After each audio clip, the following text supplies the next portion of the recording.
much, everybody. Thank you. Thank you very much. It's a great honor to be here, and thank you, John. It's really wonderful to be back in Detroit, and it's a true honor to be back at the Detroit Economic Club. It's really terrific people. I was here at 2016, so maybe it brought a little luck. We're going to do it again. We're going to do it again.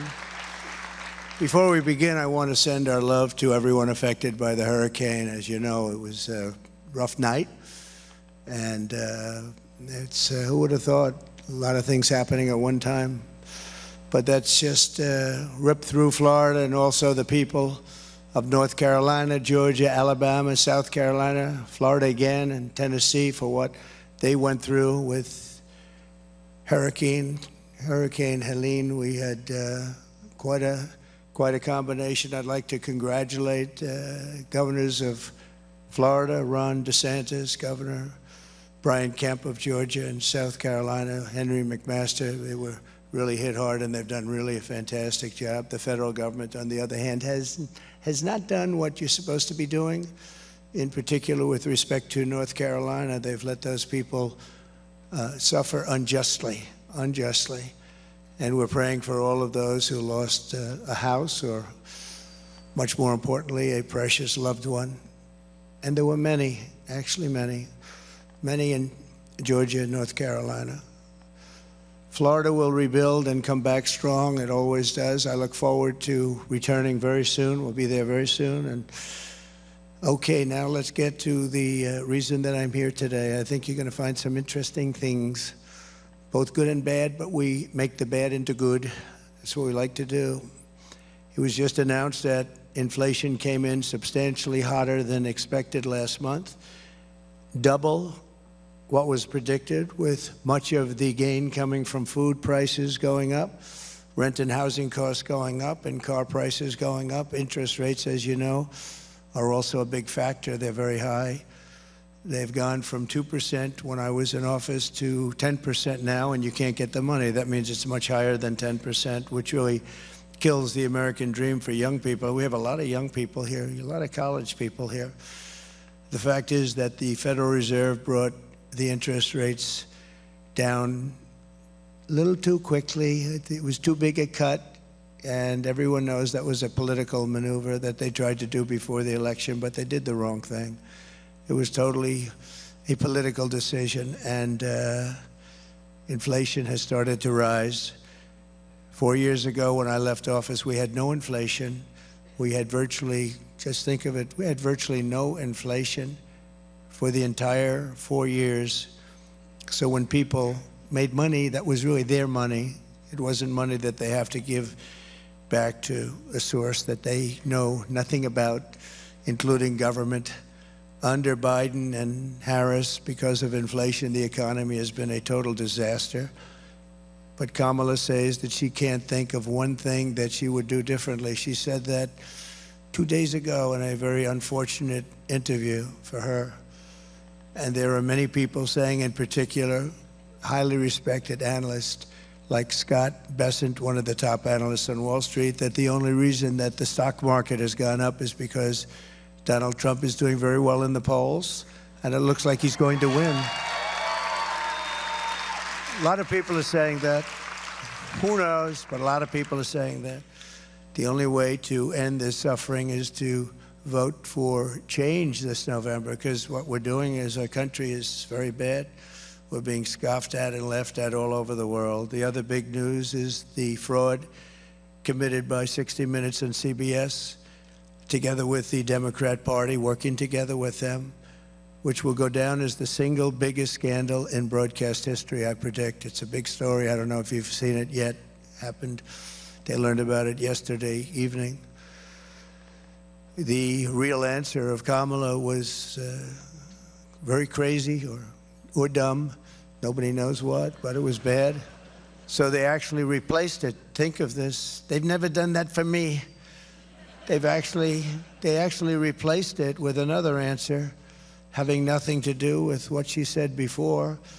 They took another thing that she said and they just lopped it in there. Nobody's ever seen anything like it. 60 Minutes nobody's ever seen. And they wanted to make her look as good as possible, make her look better.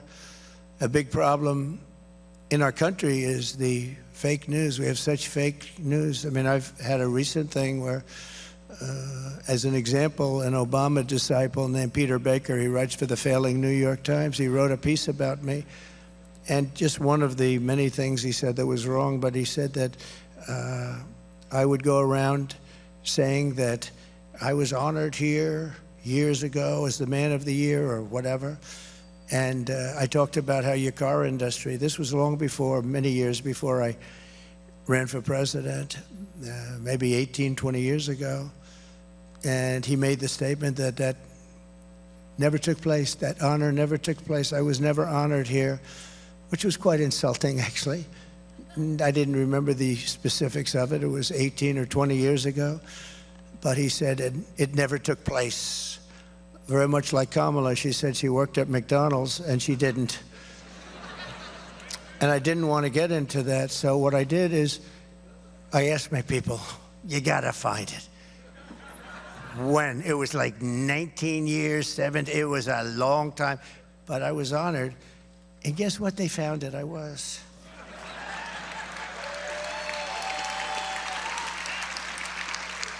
Right here. Nice looking young guy. No, it was a long time ago. So this was in, let's see, this was an update of the article that they originally printed. It says, Oakland County GOP to honor Donald Trump, former president, to speak at upcoming Lincoln Day fundraising dinner.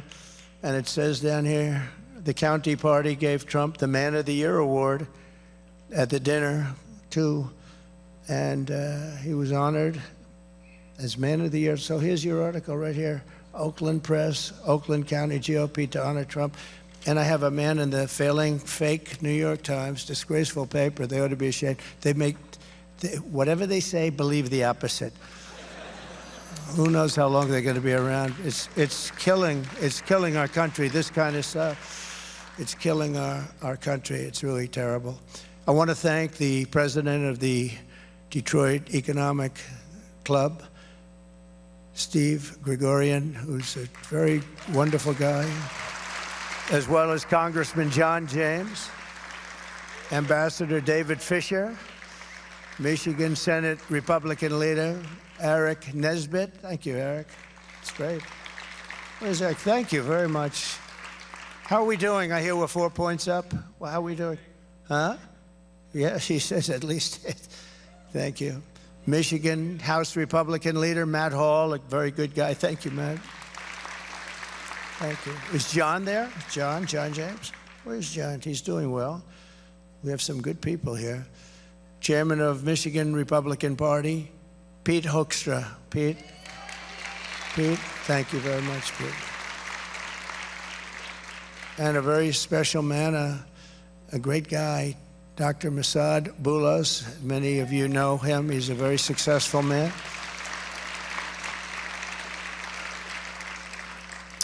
He happens to be the father of Tiffany's husband, Michael, who's a very exceptional young guy, and she's an exceptional young woman, and she's going to have a baby, so that's nice. Thank you for being here. Thank you very much. Thank you. Great honor.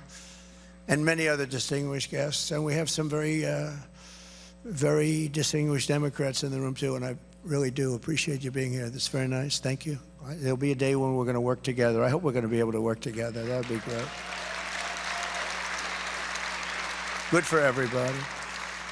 But I'm here today to talk about a subject that has always been very dear to my heart, saving the U.S. auto industry. That's what I spoke about in Oakland many years ago. I said, they're stealing your auto industry years ago. They're stealing your auto industry. You got to stop it. Well, they didn't exactly listen. But we have to make that industry bigger, better, stronger, and more dynamic than ever before. And I've been reading about Detroit for so many years that it's coming around, and never really got there. Everybody tries so hard. But if you make the auto industry bigger, better, stronger, you don't have to worry about Detroit. It'll be very good. It'll come by its own. That would be non-artificial. That would be the way to do it, right? You make the auto industry thrive, bring it back to where it was 50, 60 years ago. You can do that too. And that's my goal, and I'm laying out a policy that will absolutely do it. In my opinion, absolutely do it. And I've been very good at this over my life. So my goal is to see U.S. auto manufacturing even greater than it was in its prime, and for Detroit and Michigan to be at the center of the action. For generations, this city and state were the world capital of automotive production. And American automakers rolled one iconic model off the line after the next, the Mustang, the Corvette, the Pontiac GTO. I had two of them, actually. I had that GTO. Oh, I thought I was the hottest guy around. It was crazy. We didn't have all of the foreign competition then.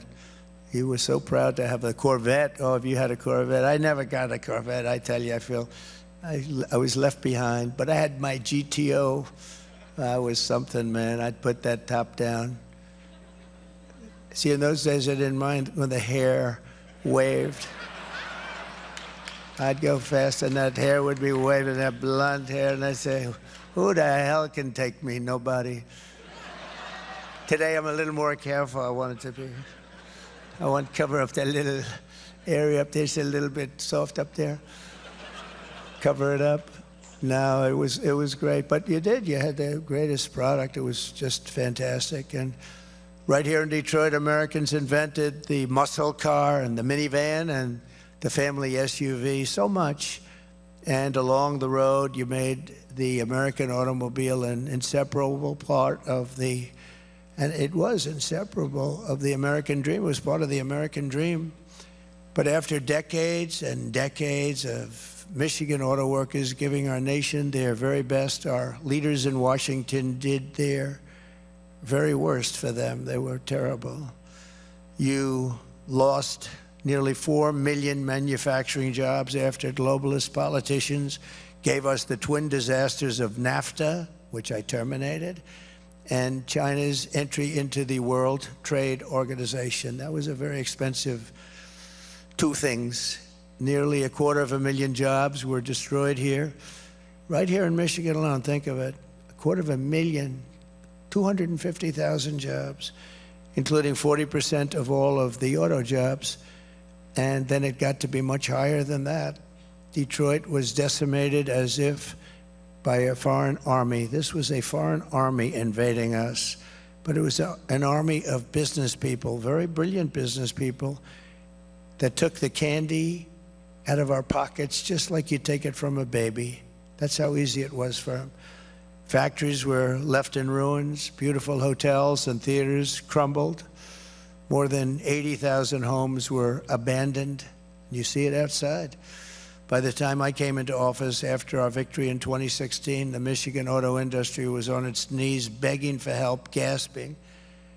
And really, it was at the last breaths of life. And I had to move quickly. You were going to not have any auto industry here. It was all gone. It was just about over. They were going to move so fast, and I let countries that were stealing our businesses know, you do that, I'm going to do things to you you're not going to believe. I'm going to put tariffs. They laid off a lot. They could have taken it. We were at a very vulnerable point. I let certain countries know that if you do that, I'm going to put tariffs on you, and you're going to get your asses kicked, I'm telling you. And they laid off. They really laid off. But they laid off what? We had not very much left.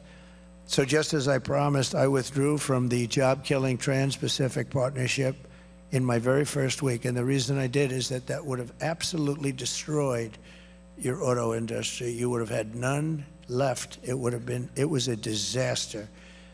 And if you remember, Hillary Clinton wanted it, and Obama wanted it.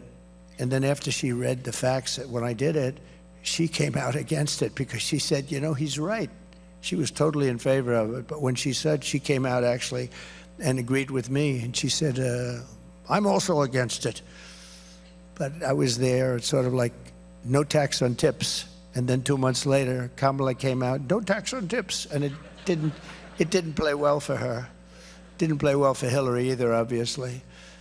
I ended the disaster known as NAFTA, the worst trade deal ever made by our country, and replaced it with the brand new USMCA. Bob Lighthizer and his team did a great job. The best trade deal they say ever made. I actually think maybe our deal with China, but I don't talk about that deal very much because of COVID. But we have a deal with China where they buy $50 billion worth of our product. That was a great deal. We have made a lot of good ones. But with the USMCA, that's Mexico and Canada, we have massive incentives to make cars in the United States of America.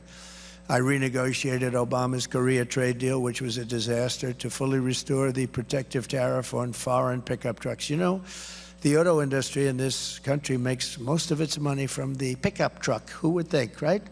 But we do great. If we didn't have that, you'd have no auto industry. You would, because that subsidizes other things. And the only reason it does is that the tariff on every single one of the big, if you didn't have the tariffs, if I didn't put those tariffs, you would be inundated with from all over the world, and you wouldn't have it. Every single one of the big Detroit Big Three could right now, and would right now, guaranteed be out of business. 50% of their U.S. sales are pickup trucks. Think of that, 50%. They make all their money with almost all their money. I want to be very accurate because you got a lot of fake news back there. I want to be extremely accurate. They came to see you in Detroit. I'll tell you, that's a good thing because they're going to hear some things today I think that are going to be very interesting. Perhaps most importantly, I imposed a 27.5% tariff on all Chinese automobiles, which largely kept them out of the market, meaning kept them out of the market and kept Detroit in business. In other words, I kept Chinese cars out of America, and we had to do it because when they come in, they take over everything, and you would have had no car manufacturing at all. And it was only me that did it. I met with a lot of resistance. And remember this, between the lobbyists and everything else, it's brutal. It's brutal. Getting people to go along with you is brutal. Even if it's the wrong thing. They know it's the wrong thing, but they get paid a lot of money. So I just want to say, Michigan, you're welcome, because we have a little base to start off. And if you look at Europe, Chinese cars have been absolutely drowning Europe, drowning it. It's killing it. But because of me, they are not drowning America. You see very few of them because of the tariffs. And when they do come in, they pay a lot of money. The Biden administration is thinking of taking that tax off, and if they take that tax off, you can wave goodbye to your auto industry, and you have the worst union leader probably in the history of, maybe in the history of our country for any business. I don't know him. Sean Fain is a disaster. But your industry would be gone very quickly. Under my leadership, we created nearly 500,000 brand new manufacturing jobs, including 30,000 auto manufacturing jobs right away. We saved it and we got it going. And that was nothing compared to what I'm talking about now, nothing. Because we had COVID come in that final period, and we had to focus on that. The share of cars sold that were domestically produced increased for the first time in many years. It actually, because it was going down, down, down. And since I left, wait till you hear those numbers. The U.S. trade deficit in automobiles dropped by $6.8 billion. Think of that. And I had to do it on the fly. We had to do it fast because you're going to have no industry whatsoever. Whatever you have now, and it's a fraction of what you used to have in the glory days. I call them the glory days. That was when we were the greatest in so many ways. U.S. Steel, look at it. They want to sell U.S. Steel to a foreign country. I'm going to not let that happen. I hope the deal doesn't close before then. I will not let that happen. We need our steel. You know, I imposed a tremendous tariff on China and the steel. They were dumping steel all over the country, and our steel mills were going out of business, and I put a 50% tariff on, and that largely stopped it. And I think the people that like me the best are the steel people, because I saved their industry. We wouldn't have one steel plant in this country if I didn't do that. There wouldn't be one. And I had no wars, but other than I finished off ISIS very quickly. But I had no wars. But whether you have wars or don't have wars, when you have to make army tanks and when you have to make planes and everything else that you have to do is mostly steel. And we don't want to be in a position where we have a problem and we need China to help us out with steel. That could be a serious problem. Do you think they'd mind selling us some steel in the middle of a conflict? But I don't think we'll have a conflict with China. I think we'll get along with China, and I think we'll get along with Russia, and I think we'll get along with Ukraine, and I think we're going to get that one settled. And I think we're not going to have a problem with Israel, like October 7th would never have happened. Russia would have never happened. They would have never gone into Ukraine had I been president. But under Kamala, we are now in a manufacturing recession with manufacturing contracting in 22. Think of this, it got smaller. In 22 out of the last 23 months, it got smaller. We're losing jobs every single month. We've lost nearly 50,000 manufacturing jobs this year alone. Car sales are down by 38% since I left. The share of domestically produced cars sold has dropped significantly, and the U.S. trade deficit in automobiles has exploded by nearly $50 billion to an all-time high, the worst they've ever had it. Right now, your car industry is going out of business. It's going out of business. Nothing to do with me. I stopped that. I stopped Mexico, which is becoming the second China. I stopped Mexico from taking your car plants and moving them into Mexico and taking all of that business, making it in Mexico. So we lose all those jobs in Michigan and South Carolina and other places. We have many, Tennessee, we have many places. But I think in terms of this, because it's been so badly treated, this area, this state has been so badly treated by your politicians, your stupid politicians, what they've done to this state is incredible.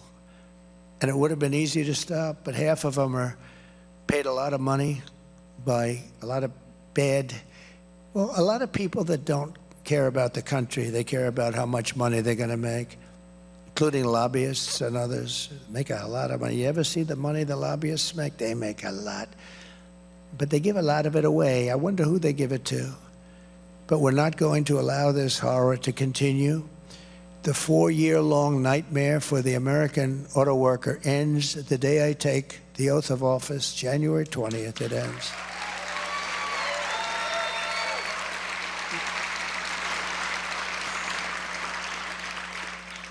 Yeah, a poll just came out today. As I was walking on, they said, sir, you're 4 points up in Michigan. I said, that's all? But they said, by a poll that they called it a Democrat poll. It's a poll that would normally be very negative. So if they say 4 points, that means more. But I think we're doing well here, and I think we're doing well all over. We're leading in every single state, every swing state, by actually, in some cases, a lot. Today, I am announcing a detailed plan to save the American auto industry and bring millions and millions of jobs back to our shores, and very quickly.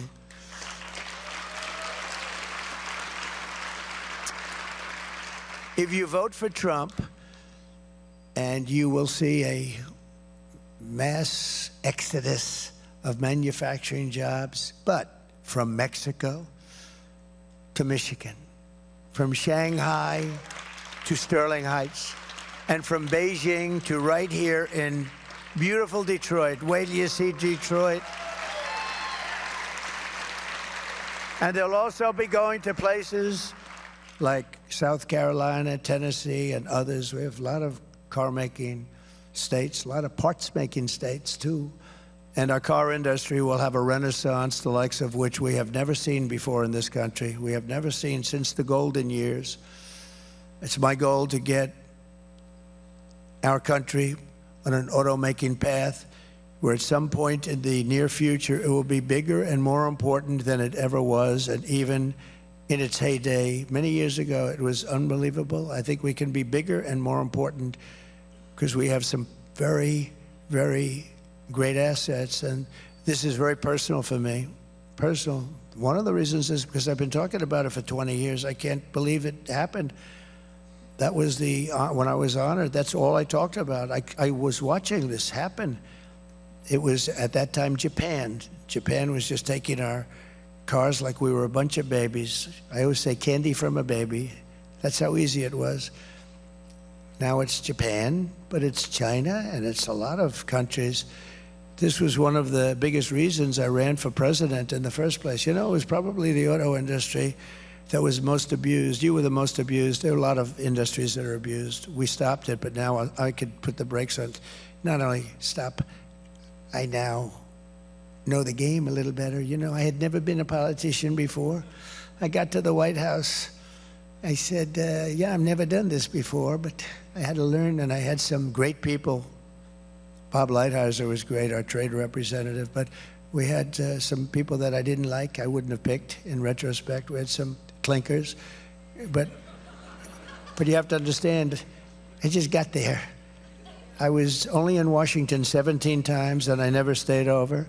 So I wasn't a part of Washington society. It wasn't my thing. I was a New York person, developer, did great.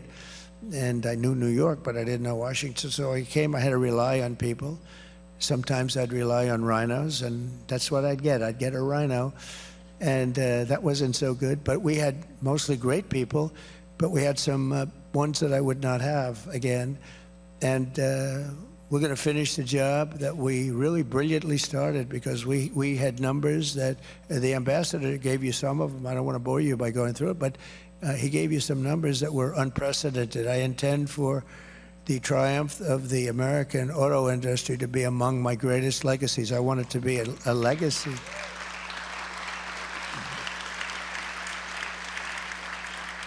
I want American companies to not only dominate the American market, but also the foreign markets as well. They buy so many of our cars. It's so horrible. But you know, they only buy them if they're made in their countries.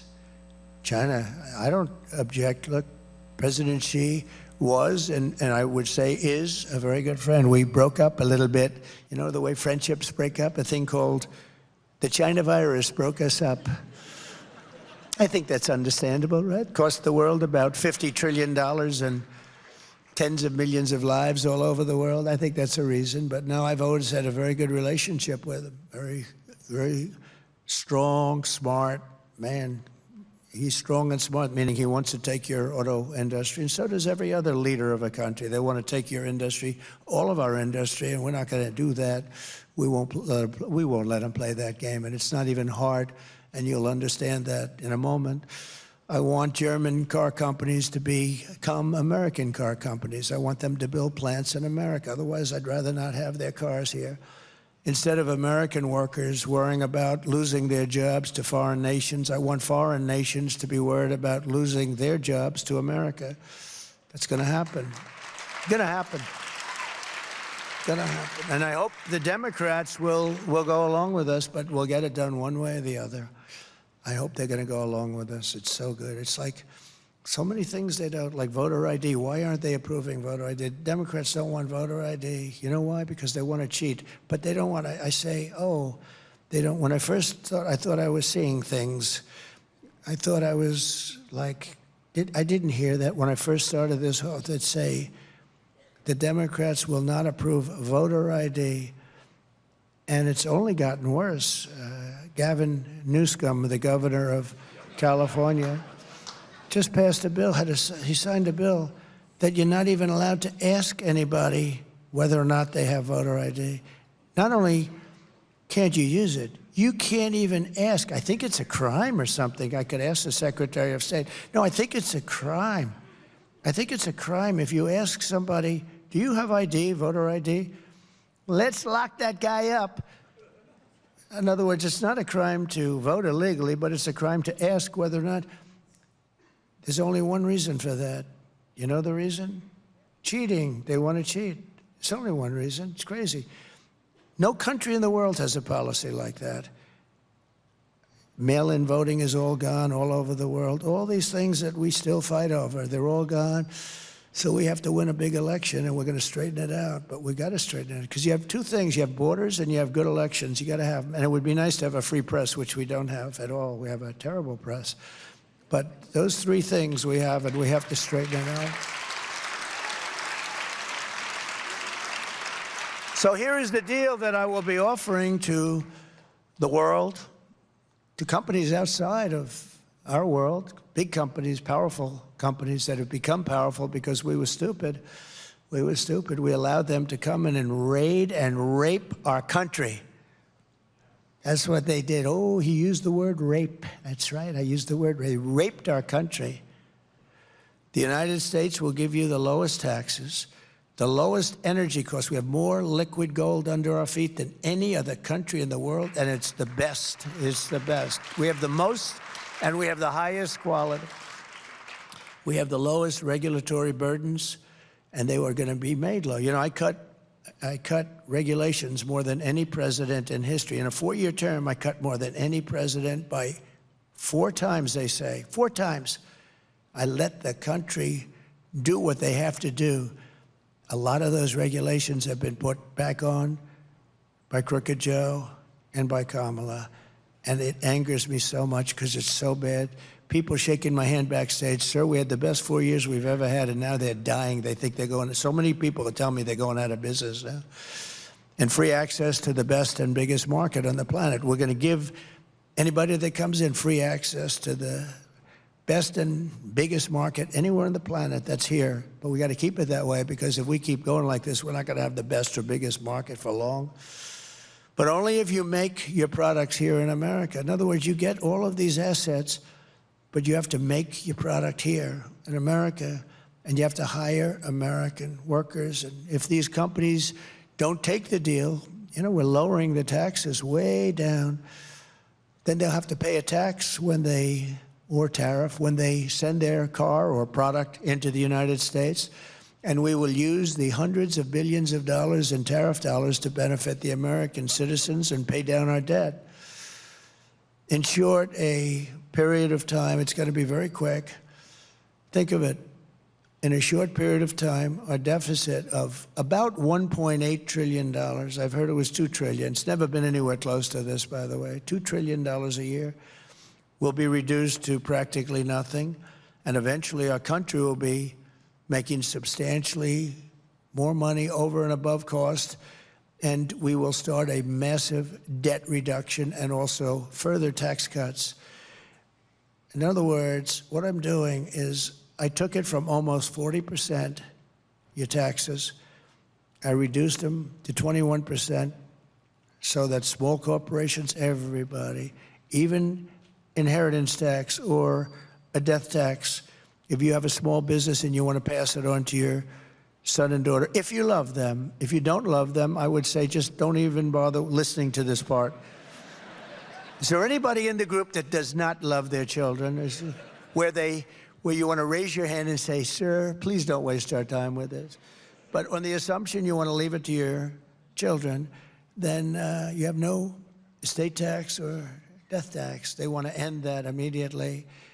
And it really pertained to farms, where a farm could be valuable, but they don't have cash. They have a valuable farm, and they love their farm, and they want to be farmers.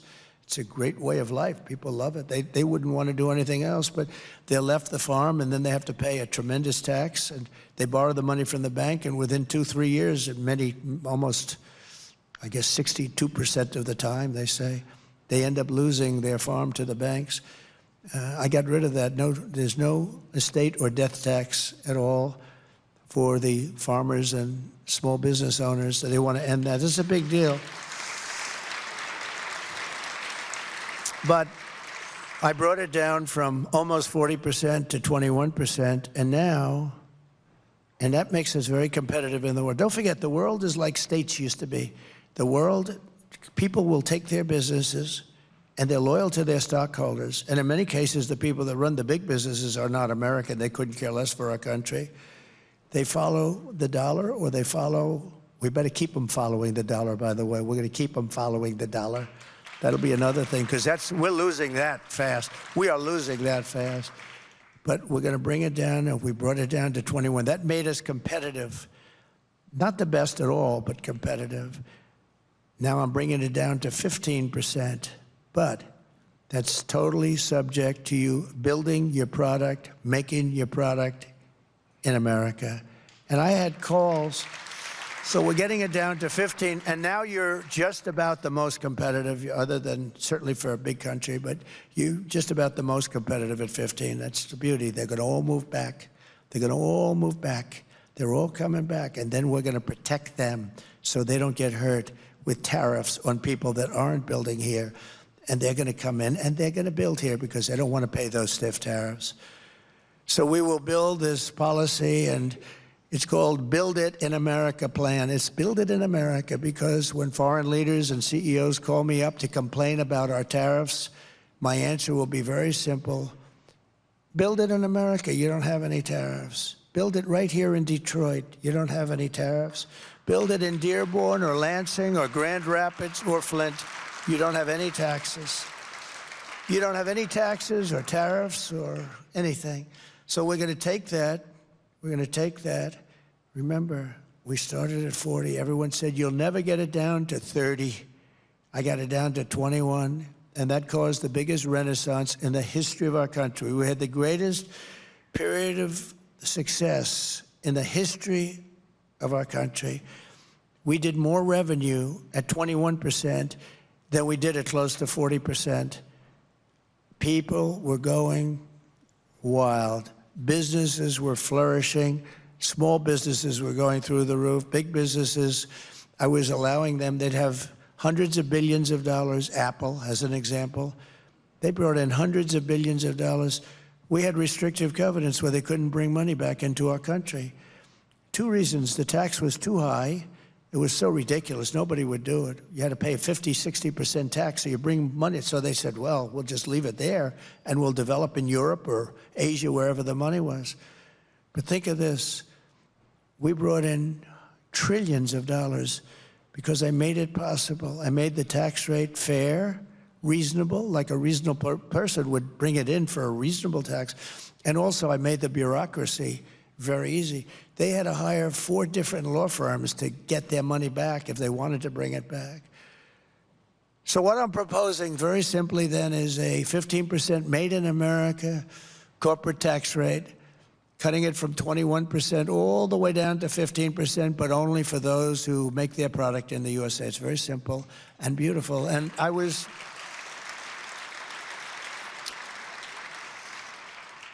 called by a couple of the top people on Wall Street. I sort of know a lot of them. They said, who gave you that idea? It's so simple. I said, you know, it's a great idea. I have another one coming up for you that you're going to like just as much. You're going to love, maybe more. Oh, you got a big one coming toward the end. I want to save it for the end. This way you're going to stay around and you're going to be so happy. It's just pins and needles you're sitting, right?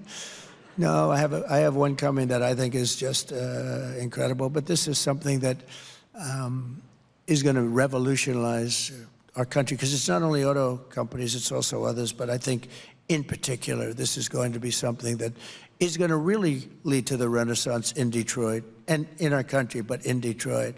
This place will be booming. This place is going to be booming. And when you couple that with what I'm going to say in a little while, it's going to really be booming. So U.S.-based car makers and manufacturers will also be rewarded with expanded research and development tax credits, very substantial, where they will be able to write off 100% of their cost of heavy machinery and other equipment necessary to build a plant. In the first year, and full expensing for manufacturing investments, and all helping to build these sprawling state-of-the-art plants. Our country needs to be an industrial superpower in the world. I have a friend who makes plants. He builds plants. That's what he does better than anybody in the world. And I said to him, he's a supporter, actually. I said to him, I want to see a plant. I want to see a really great auto plant. Where would we go? Let's go see one. And he said, well, we'll have to go to Mexico. I said, what? We have to go to Mexico. I said, I want to see Mexico. I want to see here. He said, well, the big ones are really built in Mexico. They're building some really big ones right now. You know, your stupid union leader, Sean Fain, or whatever the hell his name is, this stupid, stupid guy. He's playing around all electric cars, everything else. Did you see your numbers in the last few months? What's happening? You're losing your whole business. They're building the biggest plants in the entire world. This guy builds them. That's what he's good at. If you said build an apartment, he wouldn't want to do it. He couldn't do it, but he can build an auto plant. All the top of the line, all automated. You press a button and the plant opens up. Biggest in the world. And you know who's building them? China. They're building them at levels that nobody's ever seen before, right across the border. And they think they're going to make cars there, and they're going to put you all out of business, and they're going to sell them across the border, and they're not going to have a tax. No, they're wrong. They're going to pay a 100% or maybe even a 200% tariff, because we're not going to let them come in to our country and destroy what's left of our auto industry, because it's a failing industry, just like it's a failing country right now. We're a failing country. You know, we're a nation in decline. I hope you know that. Doesn't make me feel good to say it, but we're not going to be a nation in decline for very long. Perhaps the most important element of my plan to make America extraordinarily wealthy, again, has to do with reciprocity. It's a word that's very important in my plan because, you know, we generally don't charge tariffs. I started that process. It was so great with the vans and the small trucks, et cetera, I told you about. But we really don't charge. I mean, China will charge us a 200% tariff. Brazil is a big charger. The biggest charger of all is India. India is a very big charger. We have a great relationship with India. I did, and with especially the leader, Modi. He's a great leader. Great man, really is a great man. He's brought it together. He's done a great job, but they probably charge as much. I mean, I think they probably charge more than, in many ways, China, but they do it with a smile, you know. They do it sort of a nicer charge. They say, oh, thank you so much for purchasing from India. Harley Davidson came to the White House a long time ago during my second year, and I met with them. And they were based, I guess, in Wisconsin. And I said, how's business? Good, good. What are the bad countries? Well, India is very tough, and they gave me some others. Why? Tariffs. I said, what are they? And they had said like 150%, some massive amount. I said, so do you sell many motorcycles? And because you'd think people want to buy a Harley, right? Anyway, no, we sell very few in India, but they want us to go there. They said, if you go there and build your plant there, we're not going to charge you anything. I mean, you can do whatever you want. I said, I don't like that. And lo and behold, I see they went and they built the plant, and now they do their business with India. They probably do it outside of India, too. Plenty. They built a very big plant. Many countries, they do that. And then all of a sudden, you hear that they're leaving Milwaukee or they're leaving wherever they may be located. It's very sad to see it. And it's so simple. I mean, you know, this isn't like Elon with his rocket ships that land within 12 inches on the moon where they wanted to land. Or he gets the engines back. That was the first I realized. I said, who the hell did that? I saw engines about 3-4 years ago. These things were coming, cylinders, no wings, no nothing. And they're coming down very slowly, landing on a raft in the middle of the ocean someplace with a circle. Boom. Reminded me of the Biden circles that he used to have, right? He'd have 8 circles and he couldn't fill them up. But then I heard he beat us with the popular vote. I don't know. Couldn't fill up the 8 circles. I always loved those circles. They were so beautiful. They were so beautiful to look at. In fact, the person that did them, that was the best thing about the level of that circle was great. But they couldn't get people, so they used to have the press stand in those circles because they couldn't get the people. Then I heard we lost. Oh, we lost. No, we're never going to let that happen again. But we've been abused by other countries. We've been abused by our own politicians, really more than other countries. I can't blame them. We've been abused by people that represent us in this country. Some of them stupid, some of them naive, and some of them crooked, frankly. But interestingly, it's often those allies that we consider to be friends that have been the greatest abusers. We have some great abusers. I'll give you an example. The European Union sounds so nice. The European Union of countries. Oh, it's so nice. They're brutal. We have a $200 billion deficit with them, now higher than that, 250 something. And like I asked at the time, Angela, how many Chevrolets do we have in the middle of Berlin? Oh, I do not know. Perhaps none. You're right, Angela. You're right. How about Frankfurt? How many do we have? How many Fords do we have in Frankfurt? Oh, I don't think any. And yet they send their cars to us like a bunch of dummies we are. BMW, Mercedes, Volkswagen, by the millions and millions and millions. And we're not doing that. We're not doing that crap anymore, okay? Now they're going to have to play by our rules. They're going to have to play by our rules. But China, of course, was the biggest abuser. I mean, they were a professional abuser. They did things to us, and they go down as a developing nation. We are a developing nation. Well, we're a developing nation, too. Just take a look at Detroit. Detroit's a developing area, a hell of a lot more than most places in China. So we're not going to let this happen any longer, and I don't think it'll be possible for bad politicians to stop it. I don't think so, because we've suffered too long and too hard. And I fixed much of it during my 4 years, but felt that during the COVID period, it would not be the right time to be doing this with countries. I renegotiated with Japan, I renegotiated with South Korea, I renegotiated with many. But, you know, with the COVID, everybody was just literally devastated by that scourge. It was devastated. It was not the right time. So I had to slow it up a little bit. I was hitting them really hard. Shinzo Abe was great. He was assassinated. What a great man he was. But I went to Shinzo. I said, Shinzo, we have to. I got to know him very well. He was really a friend of mine. He was a great man, actually, loved by the Japanese people. He got sick. He had to take a leave of absence for a period of time, but he was going back, and he would have gone back and easily gone back. And he was just getting ready to do it. He was much better. I think he was probably cured of what he had. And he was going back. But I said to him, Shinzo, we have to talk about trade. I'm sorry to bring it up. I'm sorry. This is the most one-sided deal I've ever seen. You send millions of cars to us, and we can't send you a car. They didn't accept any of our cars.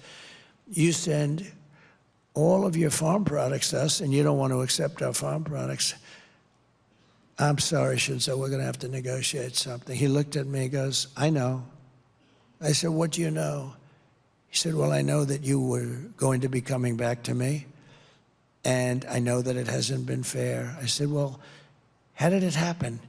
He said, well, we'd ask for things, and the Americans would agree to it.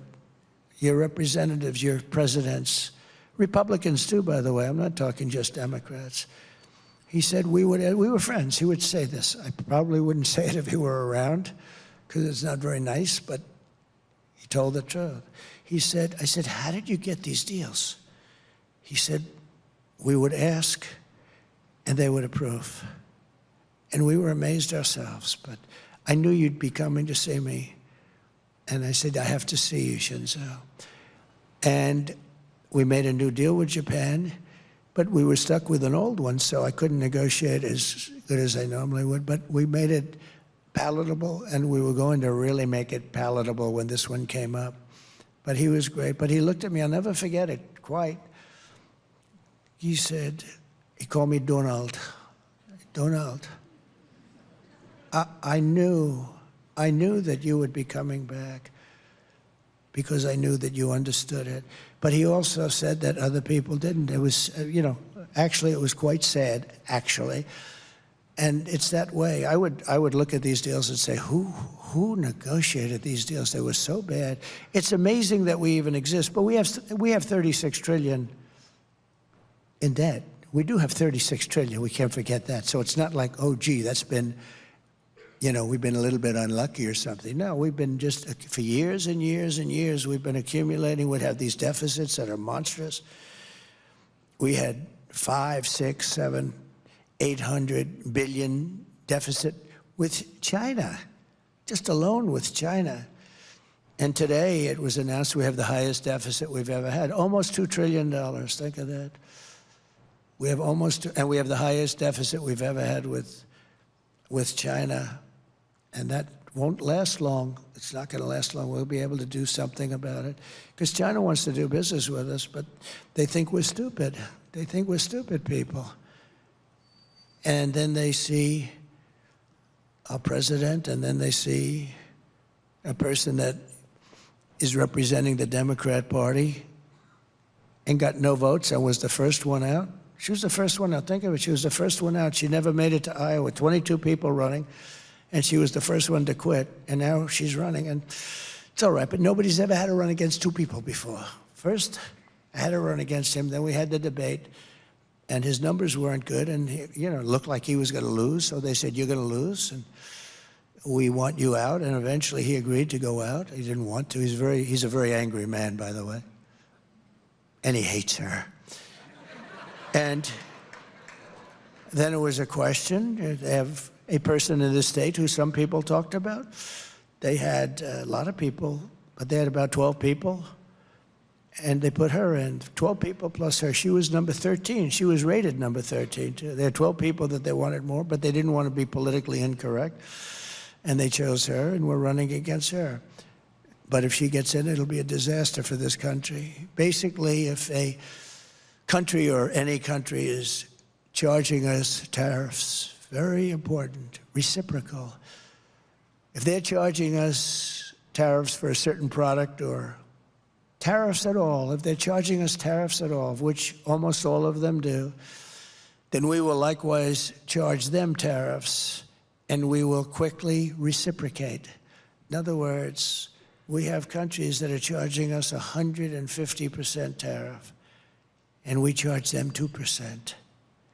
And I actually went to a politician, a senator from the great Commonwealth of Pennsylvania.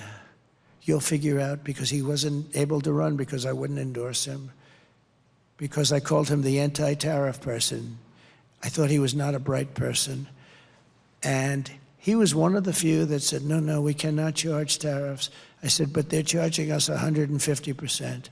So can we charge them 100%? Sir, no, we can't. Why?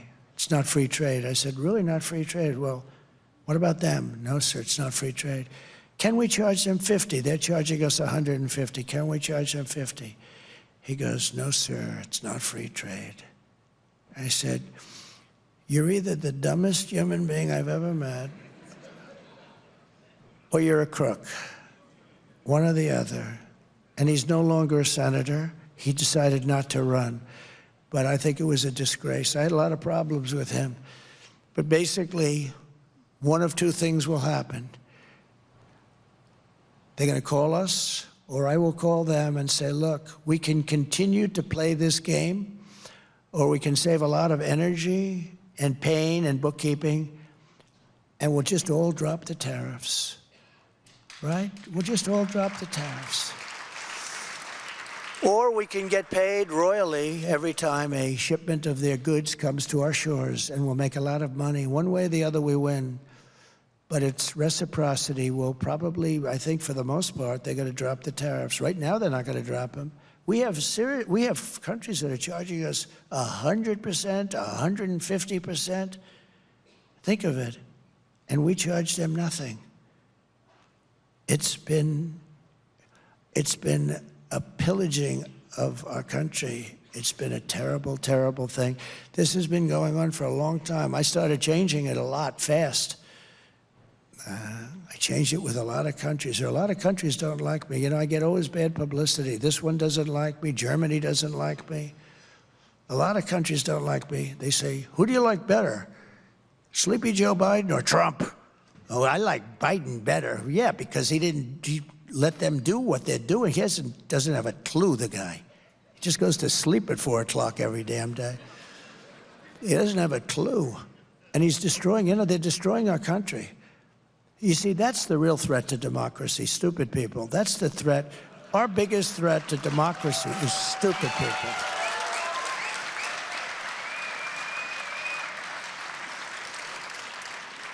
But there's a third thing that can happen, and that's the fact that if they want to avoid this payment, and this is the best thing of all, They can come in and build a plant or a factory in the United States and spend all of their money and build, and I don't care what country it is, and they're going to hire American workers, and they're going to have a factory in the United States. And then you don't have to pay a tariff, and won't it be beautiful? We'll have job numbers like you've never had before, and that's actually, to me, the best of the three things. So it's a very simple thing to understand. And they've been doing it for years, but they do it very quietly, and they do it intelligently, and a lot of people don't see what they're doing. As an example, you want to sell cars in China, they tell you, build your plant in China. If you don't build a plant in China, we're going to charge you a tariff that, you're never going to pay it.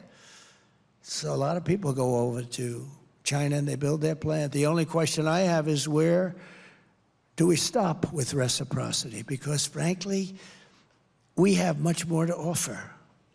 And they've been screwing us for so many years that we're allowed to get some of that back. So I say, do we want to stop on an even basis? We won't do this, we won't do that? Or do we want to stop on a basis, you don't do it to us, but we're going to still do it to you a little bit? And that's where I am, I think. And in a way, they owe it to us, In a way, they owe it to us, because they've been taking advantage of us for decades.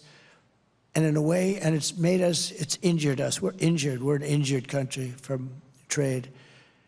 And, with NATO, when I got there, 28 countries they had at the time, and only 7 were paid. The rest of them weren't paying, or they were paying a smaller amount than they were supposed to pay, including Germany, by the way. Germany wasn't paid, can you believe? Because they said, we're stupid. We're going to take care of them anyway. Why should they pay? A lot of the countries felt that way. And I made them pay. I said, you got to pay. And one person at a very closed meeting, the press knew about it a little bit, but they never reported it because it was a good thing, not a bad thing. So naturally, you don't hear about that. But it was at a meeting, and he stood up, the head of a country, of one of the countries. He said, so does that mean that if we don't pay, you will not protect us from Russia? It used to be the Soviet Union, now it's Russia. Sort of the same thing. I said, that's what it means. You will not protect us? I said, are you delinquent?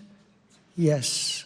Let's say we're delinquent. I will not protect you under any form. You will not be protected. And the following day, we took in billions and billions of dollars. The money came in, and Stoltenberg, the Secretary General, a good man, he said it was the most amazing thing I've ever seen. Obama would come and make a speech and leave. Bush would come and make a speech and leave. Trump would come and look at the statement and say, man, because we were almost paying for all of NATO. So we were getting screwed on NATO and screwed on trade. A double. Nobody else would have done. This is crazy. So we're protecting you, and you're taking advantage of us on trade. I said, sorry, we're not going to take it anymore. But the money came. We took in hundreds of billions of dollars in NATO. Hundreds of billions. And by the way, they should be paying 3 to 4%, not 2%, okay? They're 2%. They should be much higher than that. But that's up for whoever is going to be the next president. I think Kamala, it's not going to be high on her list. I don't think anything that we're talking about today is high on her list. The whole country is going to be like, you want to know the truth? It'll be like Detroit. Our whole country will end up being like Detroit if she's your president. You're going to have a mess on your hands. She destroyed San Francisco. She destroyed, along with Newsom, California. And we're not going to let her do that to this country. We're not going to let it happen. So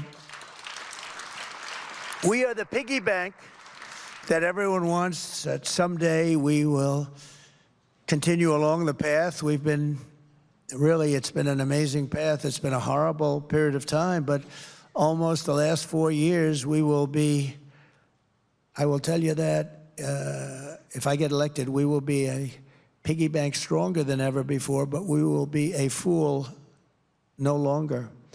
We will, if you get her, lose our wealth. We're going to lose our power, and we'll also lose our reserve currency status, which will be like really losing a war. If we lose that, it'll be horrible, but we're losing it right now. You're losing your reserve currency, the dollar, the dollar. So many countries aren't participating. Look, China wants to take that over. That's one of the many things that they want to take over. We can deal with China, you know? We can deal with China, and we can deal with Russia, and we can deal with North Korea. Obama, at our meeting prior to taking over, when I took over, it's this ritual. At a meeting, and he said, the biggest problem is North Korea. And very quickly, it was nasty for a while. Little rocket man, a lot of insults. Remember when he said, I have a red button on my desk? I said, I have one too, but mine's bigger and mine works. Remember that? He said that. And a lot of people were saying, this is getting to be very heated. And then he called and he wanted to meet, and we met, and I got along great with him. I hate to say it because the press goes crazy when you say that, but that's a good thing. It's a good thing, not a bad thing. A lot of nuclear weapons. But we got along very well. You had no problem. Nobody was threatened after that. Got along. They're threatened now. You could very well end up in World War III right now. You're very close to it. You're closer than ever. This is the closest we've ever come to World War III. You are so close to it because you have incompetent people in the White House. So that would reduce us if we lose the dollar. That would reduce us to third world status very quickly.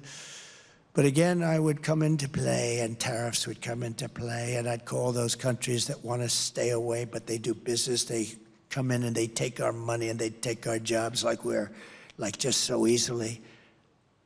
And I would call them and I say, if a country, let's say, ready to go to China with their currency or someplace else, but China's about 99% of the problem, in all fairness, I would say to them, if you do that, I'm going to hit you with tariffs like you've never seen before, or I'm going to not let you trade with the United States, and I'm going to also hit you with tariffs. Double whammy if you get anything through, but you're not, because we're not going to do any business with you. And they will then call us and they will say, sir, we have decided that we love the dollar very much and we're going to stay. That's what they will say every single time. So, you know, tariffs are a very important thing.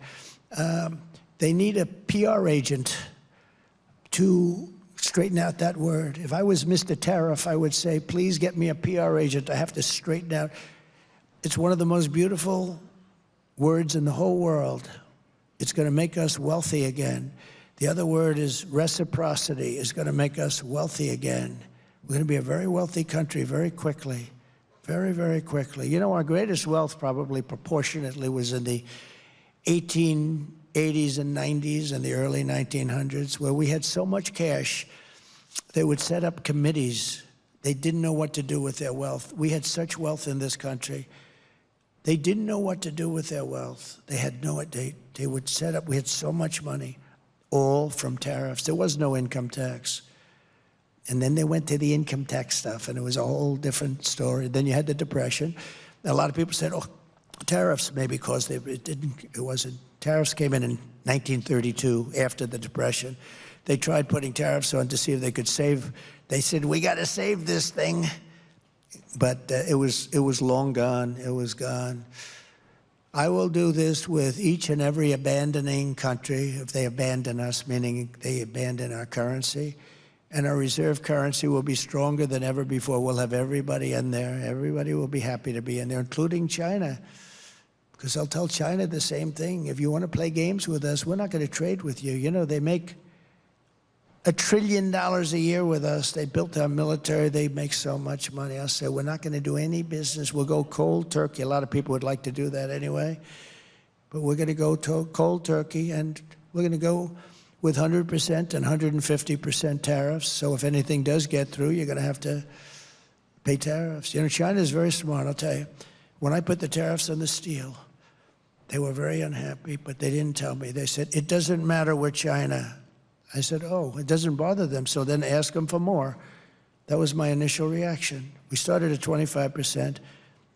I said, they said it doesn't matter. And I said, all right, so ask them for more. So we asked them for more, 10%. It didn't bother them. That's what they said, but it did bother them. But they're great players. They're great poker players. It didn't bother them. I said, well, ask them for more. Ask them for more, until it bothers them. And finally, I got a call from President Xi. He said, "You're killing us with the tariffs." And then we got along after that, you know. It's very strange, but they're great poker players, they're great negotiators. All these countries are great negotiators. The only one that isn't is the U.S. We're the dumb country. We're like the pot of gold that's rapidly shrinking. So very much like I told them that if they buy oil from Iran, I would not be trading with them. You know, Iran was broke when I left office. And I don't want them to be broke. I want them to be a strong country. I just don't want them to have a nuclear weapon. It's very simple. And you protect Israel. And frankly, you protect the Middle East. I want to protect the Middle East, the whole Middle East. And I hate to see this death to everybody. People that have nothing to do with anything are being killed all over the place on both sides. Nobody wants that. We have to protect everybody. And China didn't buy any oil. I said, if you buy 1 barrel of oil from Iran, 1 barrel, I said, then you're going to not do any business with the United States, and we're going to impose tariffs if you do get something through, very substantial, over 100%. And they said, we'll pass. I told this to President Xi. He said, we'll pass. They didn't do any business, and Iran was, and I said this to many countries, by the way, not just China. And, I mean, many countries treat us worse than China. You want to really know the truth, but China seems to be the one we talk about. But before I came along, nobody talked about China. They had a free pass. They were going, you know, run silent, run low, right? You know that expression? Submarine. Nobody knew. But I woke up our country a little bit, but Iran was broke.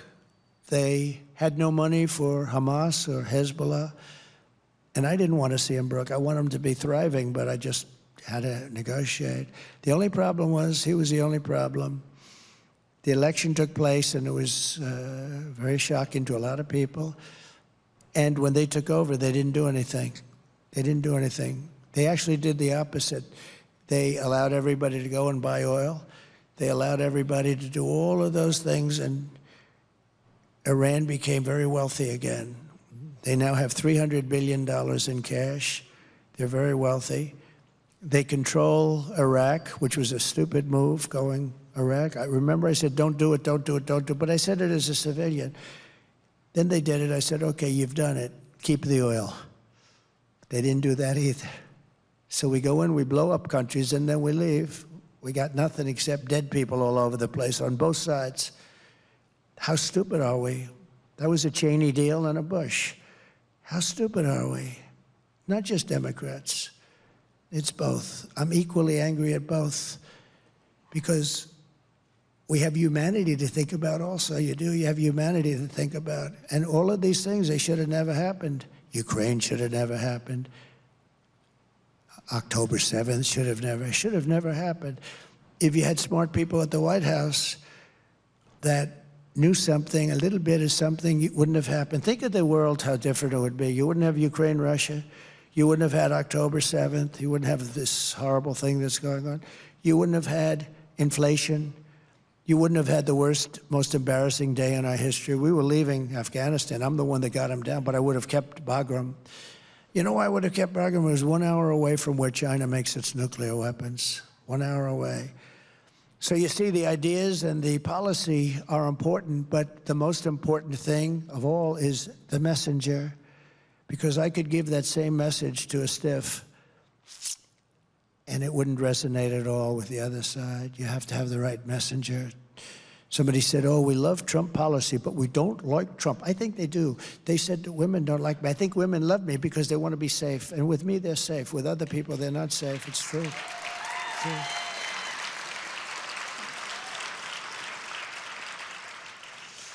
So remember, I want tariffs, but a very, very big, easy, and uncomplicated part of it is reciprocity, because that comes along with it very simply. And all tariffs against our nation must come off. They have to come off.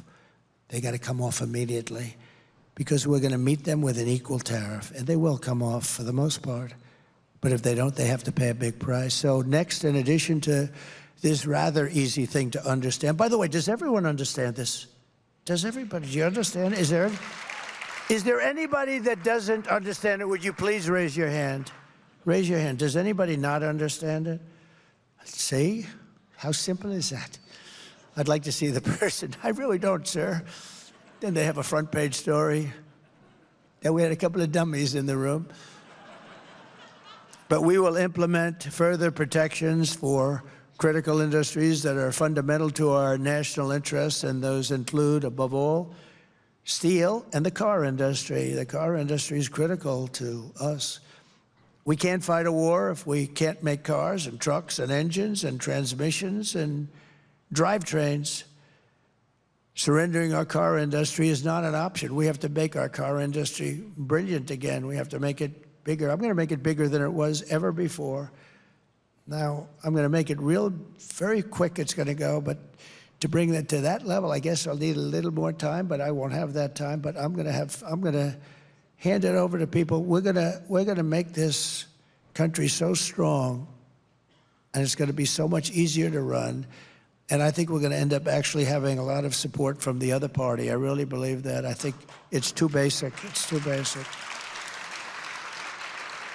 So as I said, China is currently building gigantic auto plants in Mexico, and they think that they're going to sell all of these cars into the United States, which would destroy Michigan, totally destroy your state. But it's not going to happen. Not going to happen. Not even close. They might as well stop building the damn plants. They are giants. Sir, you really have to see them. I said, I don't want to see them. I will impose whatever tariffs are required, 100%, 200%, 1,000%. They're not going to sell any cars into the United States with those plants. They're building them close to our border so that they can have easy shipping, because they're used to having stupid people to deal with. We're not going to let it happen. Those jobs are coming back to Michigan, and they're coming back to other states, and they're coming back to our country, and they're going to make America great again. That's it. And to that end, I'm announcing today that upon taking office, I will formally notify Mexico and Canada of my intention to invoke the 6-year renegotiation provisions of the USMCA that I put in. That was the hardest thing I had to get. They didn't want that. They wanted to have it long. But I wanted to, because there's always like little tricks they want to play.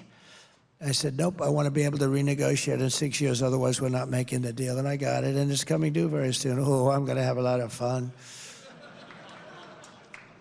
And that'll address these concerns. And I'll also seek strong new protections against transshipment so that China and other countries cannot smuggle their products and auto parts into the United States tax-free through Mexico, to the detriment of our workers and our supply chains. They smuggle this stuff in. They don't pay anything. We're going to have very strong language on that. It's not hard once you know about it, but nobody, no politician knows about it. You know, and when they signed the NAFTA deal, there were some mistakes made, typos, like typos. There were mistakes made, and they were going to take care of it the following day. 30 years later, they said, whatever happened? Like mistakes like on the numbers, you know, which were always against us. Nobody ever did anything about it except me. I terminated NAFTA. That's a pretty big thing. A lot of people said it would be impossible to do. I got it done.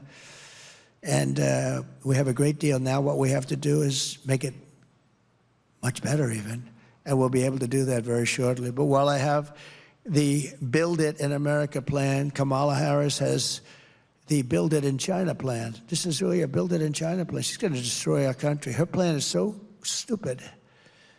Every policy she has rewards companies for shipping jobs overseas. Most significantly, Kamala is a giant tax hiker.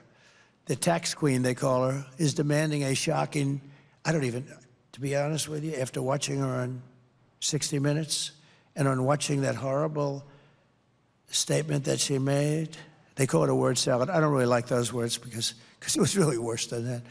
But after watching that, I don't think she's interested in 33. I don't think she has any idea what's happening, okay? I think she's dumber than hell. And we've had enough of that for 4 years. We're not going to have it any longer because we're not going to be a country if we have it. You will see that. You've got to see. No, you've got to see.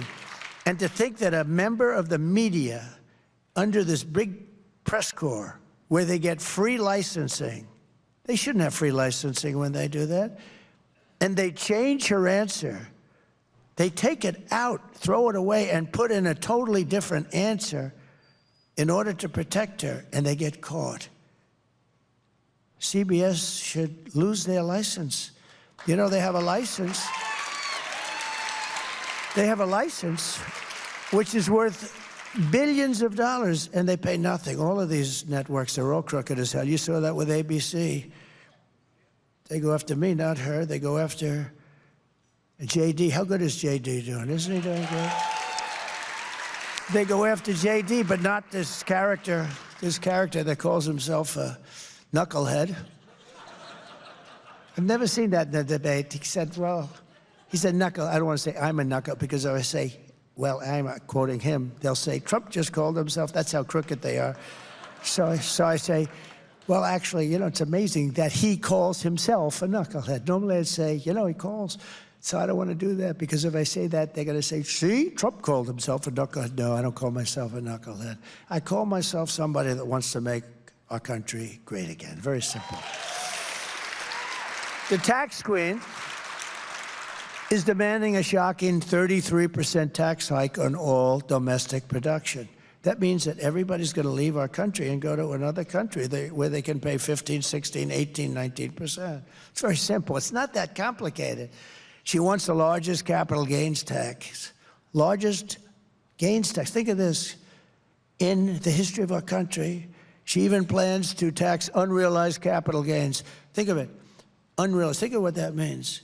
It's an unrealized gain, and she wants to tax it. How do you do that? Okay? She wants to tax.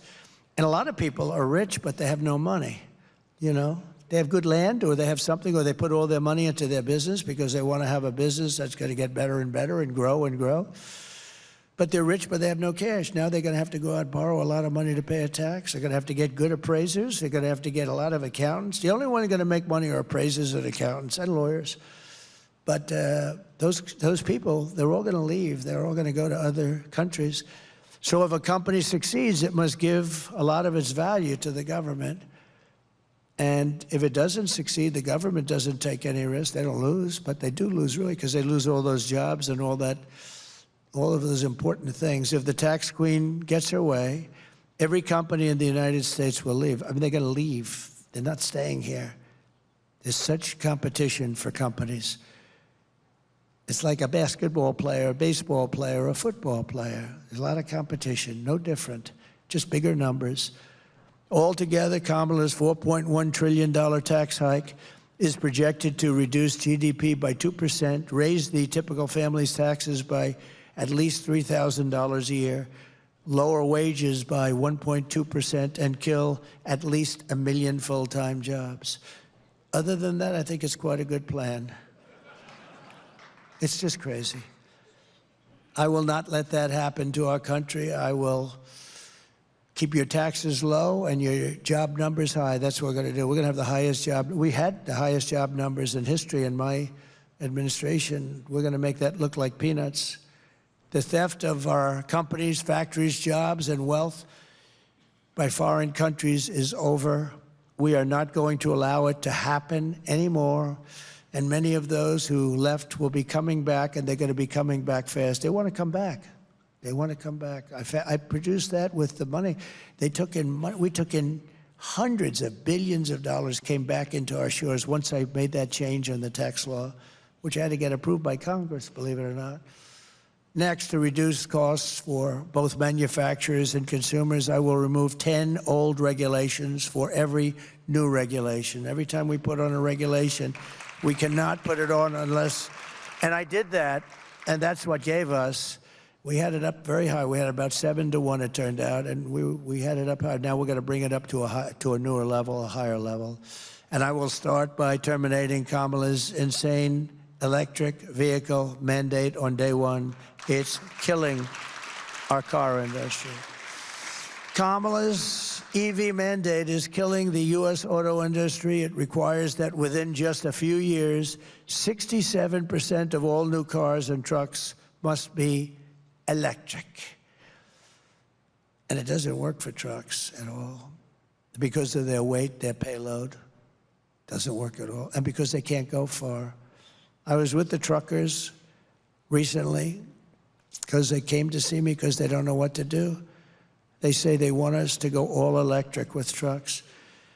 And I was with one man who was a giant in the industry, older guy, very smart, just like 29,000 trucks, 29. I said, what the hell, 29,000? He said, yes, sir. And I've been buying trucks for 50 years. And every single damn year, those trucks got bigger and better and more efficient and more beautiful. They could carry more payload. They could do every single year. And then we put apartments on those trucks. He called it an apartment. That's on the cab where they put these things where they can live. He said, and those damn apartments now are so beautiful that you'd love to live in one of them. And he said, I don't know. I'm going to leave Mar-a-Lago and move into the back of a truck, but it's beautiful. I can think of worse things, to be honest with you. It's sort of cool, right? Travel all over the country. But he said they get better. So then I said, well, what's wrong with the electric? He said, if we go from New York to Los Angeles, we have to stop 6 times, and you'll never find a charger. But assuming you had chargers, which you won't have, they built, as you know, big story, 8 chargers someplace in the Midwest. They spent $9 billion. This is like a gas pump with electricity in it, right? Boom. They spent $9 billion, and 3 of them don't work. Now, if you did the whole country at that rate, it would cost you $10 trillion, $10 trillion.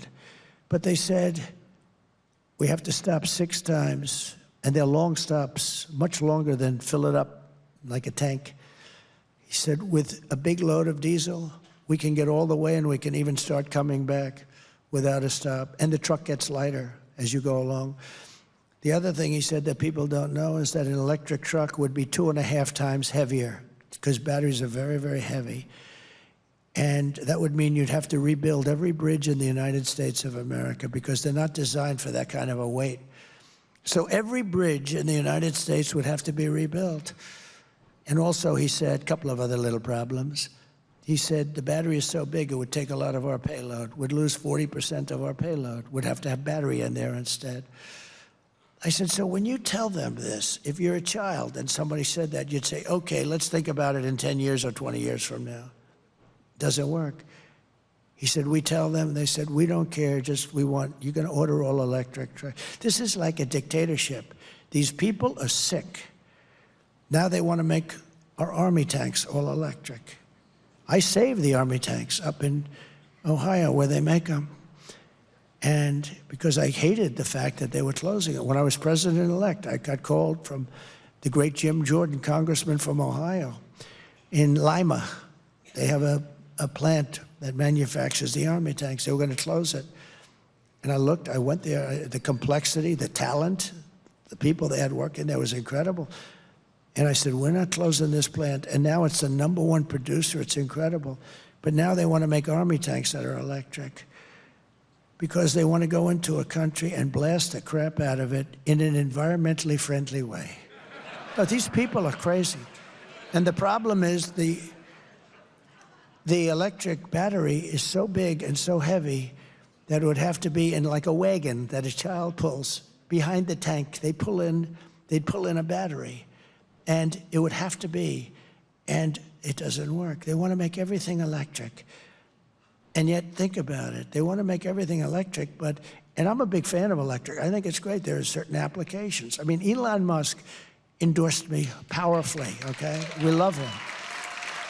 And you know, and his product is incredible. In fact, he's doing a new product today. It's got no steering wheel on it. Do you know that? He's out in someplace announcing a new product with no steering wheel. I said, Well, that wouldn't be for me, but is that really the future? You know, he knows. I'm giving him full credit. I think he's incredible. He gave me the most powerful endorsement. He was in Butler with us the other day. You probably saw that. And it was great. He said the whole country, he said America will never survive if Trump doesn't get in because he knows the alternative. It's two people. It's like the alternative is not acceptable. He's a strong guy, smart guy, brilliant. But among other things, he does the Tesla, and it's great. But it doesn't mean that everybody has to have that. And, you know, I tell a story about him. I'm very close to him. I have a lot of respect for him. I think he respects me. He gave me the strongest endorsement you could ever get. But, you know, he never once came up to me and said, you know, could you stop knocking electric cars? Because I don't knock them. I think they're incredible, but it's for a group of people. I love them. I think they're great. But, you know, it's for a certain group of people where they might work even better. But not everybody, because some people want to go long distances. They will cost more. You have the fact that they probably are going to be made in China. Remember this, I said, we have more oil and gas. We have more liquid gold under our feet. So why would we do the batteries? Where China has that, we have liquid gold. So we want gasoline-propelled cars. But it's even worse than that because Kamala also co-sponsored a bill to impose a 100% ban on the sale of all new gas-powered cars and trucks. So she's going to ban them, which would kill an estimated 200,000 U.S. auto jobs, including almost every job that you have in a place called Michigan. How do you like that idea? She has a ban. She has a ban where we're not going to allow them to be made. And honestly, for some like I'm telling you about the Army tanks, I'm telling you about trucks, the battery's not going to work. It's not going to work. The electric's just not going to work. Maybe in 20 years, 30 years, who knows? But it's not going to work. What it will do is drive our country into a depression. The entire industry would go to China for the making of these all-electric cars and trucks.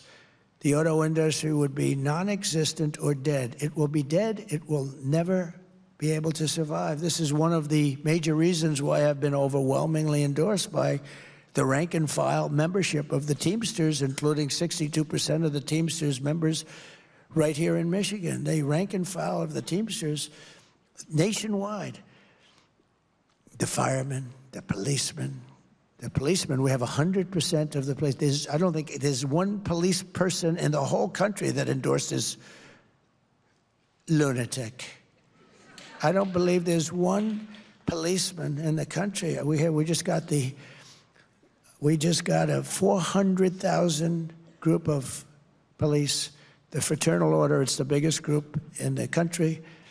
But we've got just about every sheriff's group, every law enforcement group is because we're going to stop crime. She's not going to stop crime. She wants open borders. She wants people to pour into our country and destroy our country and to move into your little towns and cities and your big towns and cities, too, and destroy our country. She wants open borders. They put a little trap out there a couple of months ago. They made it a little bit tougher. But they didn't stop airplanes from flying in with hundreds of thousands of people coming into our country. They're destroying our country. We can't let it happen. The rank and file of the UAW members are also with us, too. You know, if you go to the UAW, the auto workers, they're for us also. Sean Fain, who I never met, the head of the United Auto Workers, did a tremendous disservice to the people he represents by allowing the government of the United States to put out an all-electric mandate. Because after I terminate the mandate, my first day in office, I will terminate it on my first day. We will go back to making electric cars, gasoline-propelled cars, hybrids, and anything else that comes along at the time. Probably hydrogen I'll do without because when they blow up, you are unrecognizable. I don't like that. The hydrogen car, they keep talking about hydrogen. The problem is when it has a problem, it blows up violently. So the beautiful woman sitting in the fourth row, you'd never recognize her again. And somehow I don't want to be able to I'm not going to buy one of those suckers. I don't care how good if they say they're really working quite well now, that's not going to be good enough. But they talk about hydrogen, who knows? The EV mandate is also a costly disaster for working families. To comply with Kamala's quotas, Automakers are forced to jack up the costs of gas-powered vehicles artificially to push consumers toward the very expensive electric alternative. So they're going to raise the prices on one to subsidize the other. That's not a good thing. So Kamala gives rich people $7,500 tax breaks to buy luxury electric cars. A lot of people don't know that, yet she makes the working class pay more for a entry-level car that's powered by gasoline, which we have so much of. And I will reverse this also, this injustice on day one. Kamala's EV mandate is one of the most demented regulations that's been conceived. I mean, we have a lot of them, but this is about as bad as it gets. It'll destroy U.S. auto manufacturing immediately. It'll destroy our trucking-based supply chain, destroy our electric grid, destroy our military, destroy our roads and bridges with vehicles that are far too heavy. We can't even use them.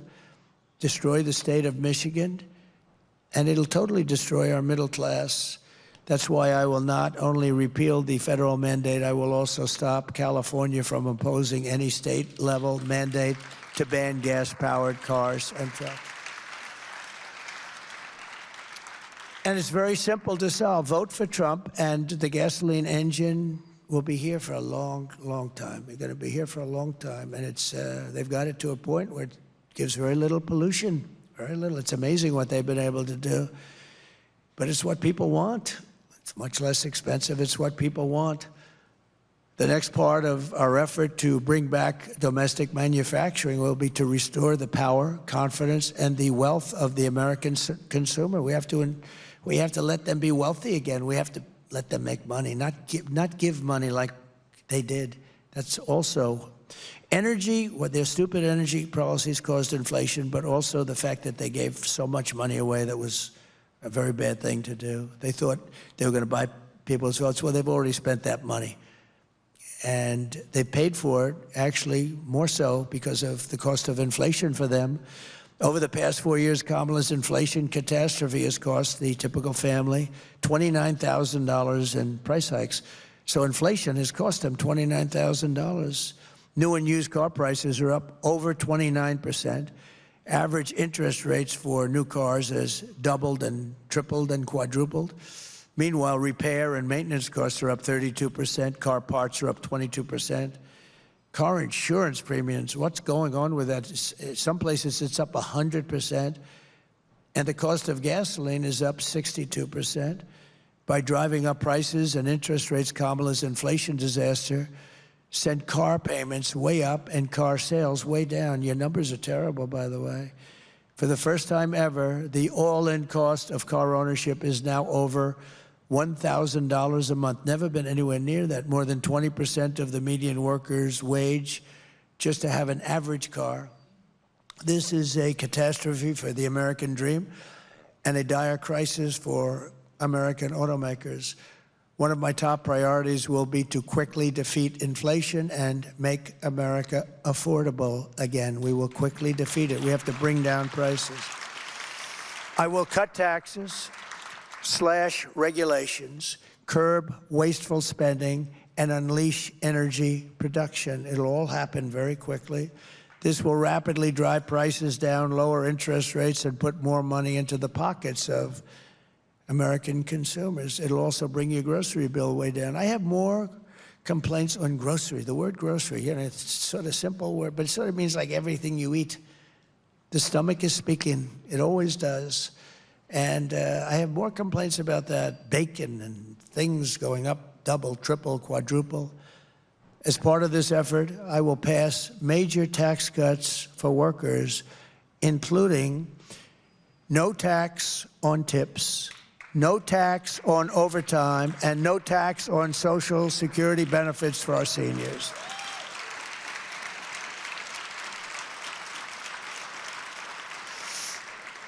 And here's what I told you about before. The reason you're all sticking around, because I said, do they mind a little bit longer speech? Because, you know, it is a big subject. No, sir. They love it. And I haven't noticed anybody leaving. There was one gentleman over there, but he came back. He went to the bathroom. And what the fake news will do is take a picture of one empty seat, say, people are fleeing. No, they don't flee. Nobody's fleeing. Nobody's leaving. I always watch. If they start to leave, I just end the speech. Thank you very much, ladies and gentlemen. We're going to make America great again. Enjoy yourself. No, I do that because oftentimes I lose the teleprompter. You know, teleprompters go out, but she lost the teleprompter last week. Did you see it?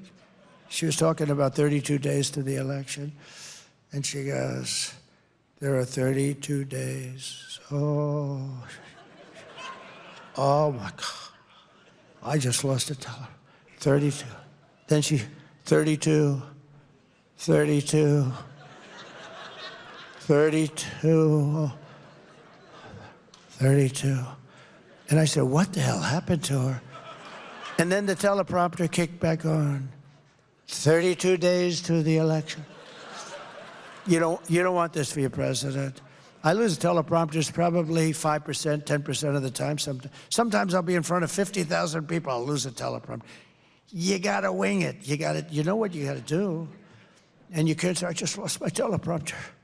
Ladies and gentlemen, how about Biden if he loses his teleprompter? So he goes, do you ever see him lose it? Because they do go off, you know, especially outside. The wind is blowing. I had one in Ohio, Bernie Moreno. I think he has a good chance of winning, by the way. And the teleprompter, it was like 45-mile-an-hour winds and rainy, miserable.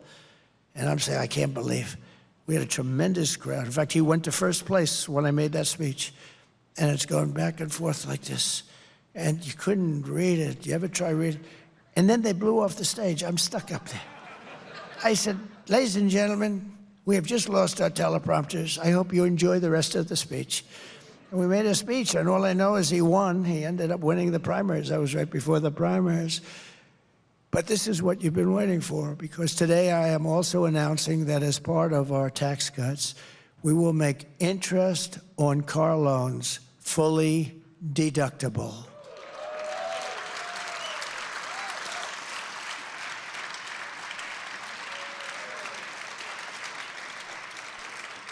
So a man who's, a lot of you people are in the car industry, actually, I met a lot of them backstage. What do you do? I'm in the car industry.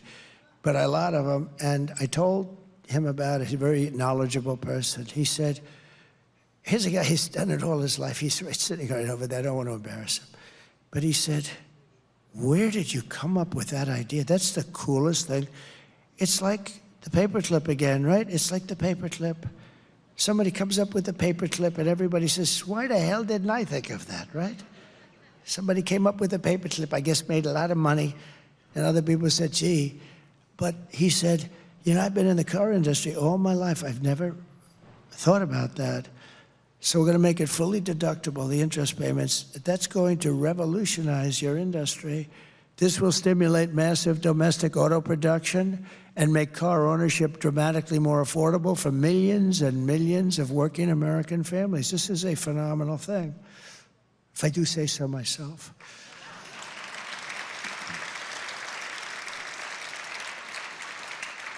Who likes that idea? Isn't that great?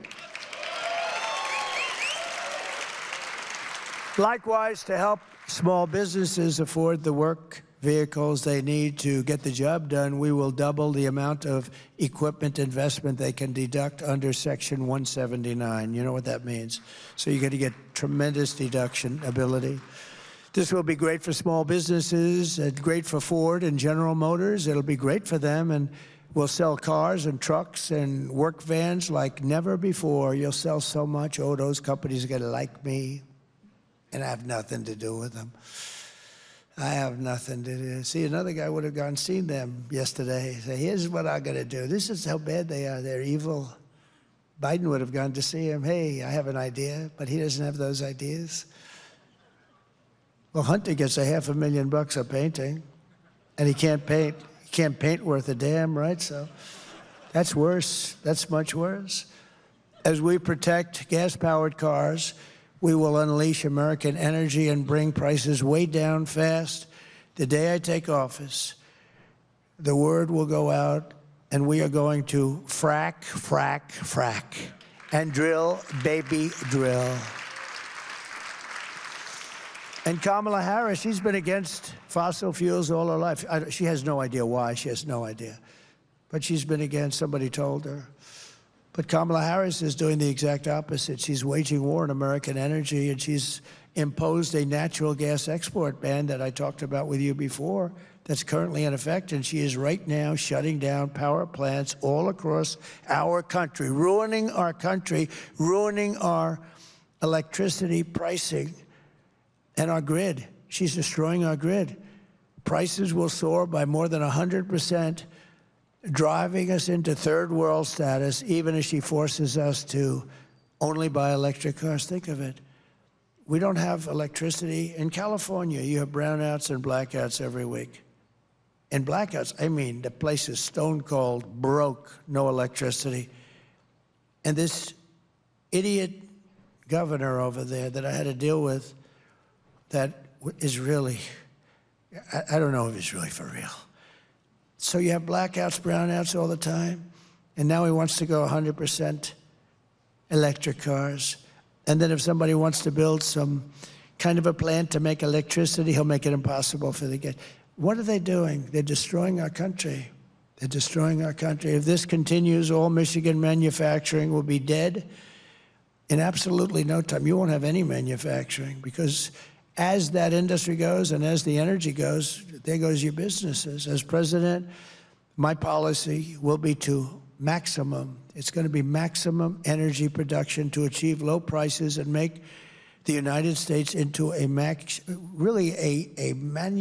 I want to be a manufacturing powerhouse. We're going to be more powerful than ever before. You know, AI is a new industry, and it's a very big one. And I don't know, it's got some interesting difficulties, but China wants it, and other countries want it, and we've got to be there. But you know, in order to be able to compete with China, or compete even with anybody with AI, we have to make double the electricity that we have right now. So take all of the electricity we have to double it up just for that one very big industry. It's going to be very big, but it needs unbelievable amounts of electricity. I will cut the price of energy and electricity in half. Ready?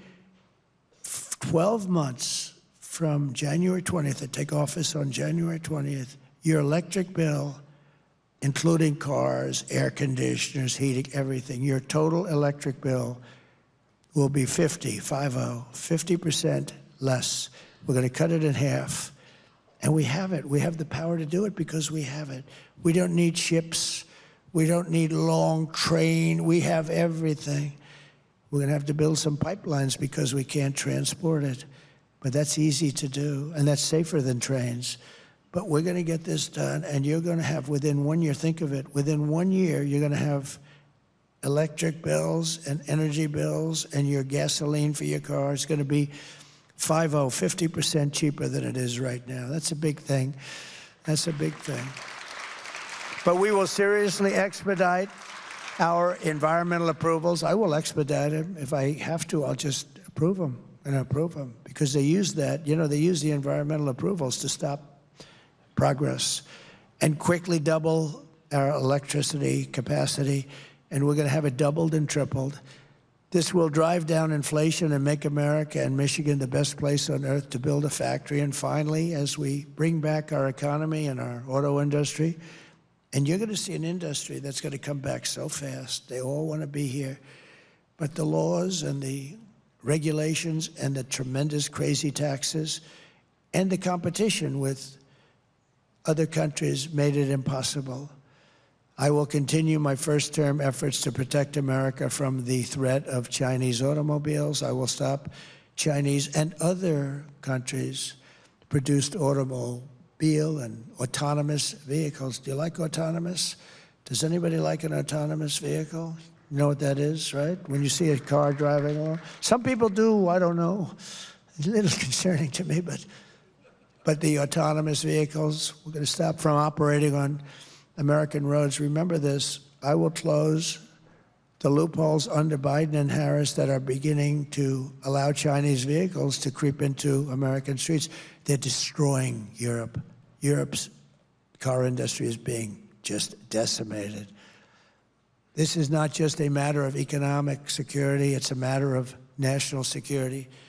We have to have a car industry. And you know, that can be swapped in wars, that can be swapped and make other things. I mean, there's so many reasons you have to keep it. Second World War. Do you know, we built, in the Second World War, we built a ship a day. Nobody can even believe it.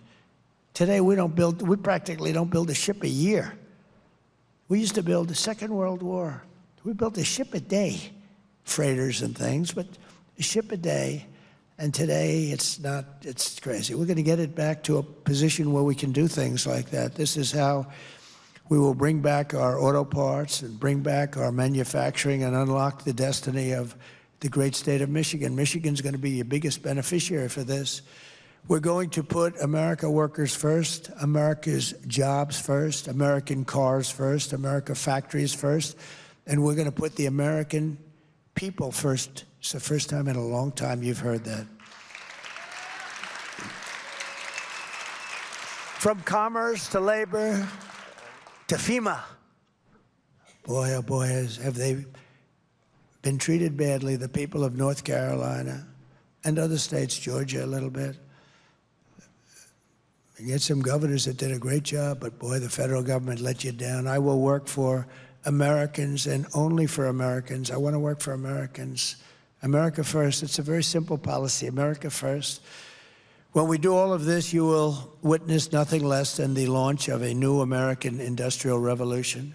Thousands of factories will open up all across our land. Great paying blue-collar jobs will lift up those who have suffered so terribly over the past 4 years. You heard the numbers in the auto industry. It's collapsing. Inflation will come down fast. American cars and products will be exported and admired all throughout the world again. Young people will move from the coasts to big cities and to the heartlands to build their fortunes on the new frontier of the American Midwest. They're going to move back. Instead of leaving, they're going to be moving back. And I'm telling you right now, standing here in the center of this once great city, that by the end of my term, the entire world will be talking about the Michigan miracle and the stunning rebirth of Detroit. That's going to happen very quickly. With your vote, we will bring back our country, we will rebuild our country, and we will reunite our country with American heart, American grit, and American hands. I want to thank you all for being here. This is a great honor. It's such an important day to me because I've been talking about this subject for so long, and I've watched politicians destroy this area, this state, this city. And it's so easy to fix, so we're going to fix it better than anybody ever thought even possible. So God bless you all. And now I think, on top of all that, I think I have to answer some questions. Can you believe it? So I'll stay here and I'll answer some questions. But thank you all very much, and we appreciate it. Thank you. Thank you.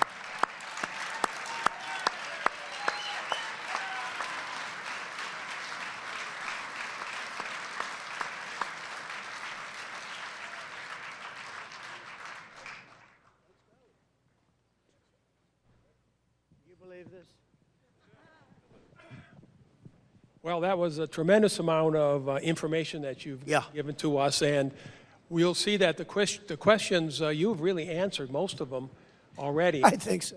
I mean, you've really done a great job. And so what I thought I would do is to jump to a couple personal questions. The first one that I've always been intrigued with, you have an enormous amount of energy.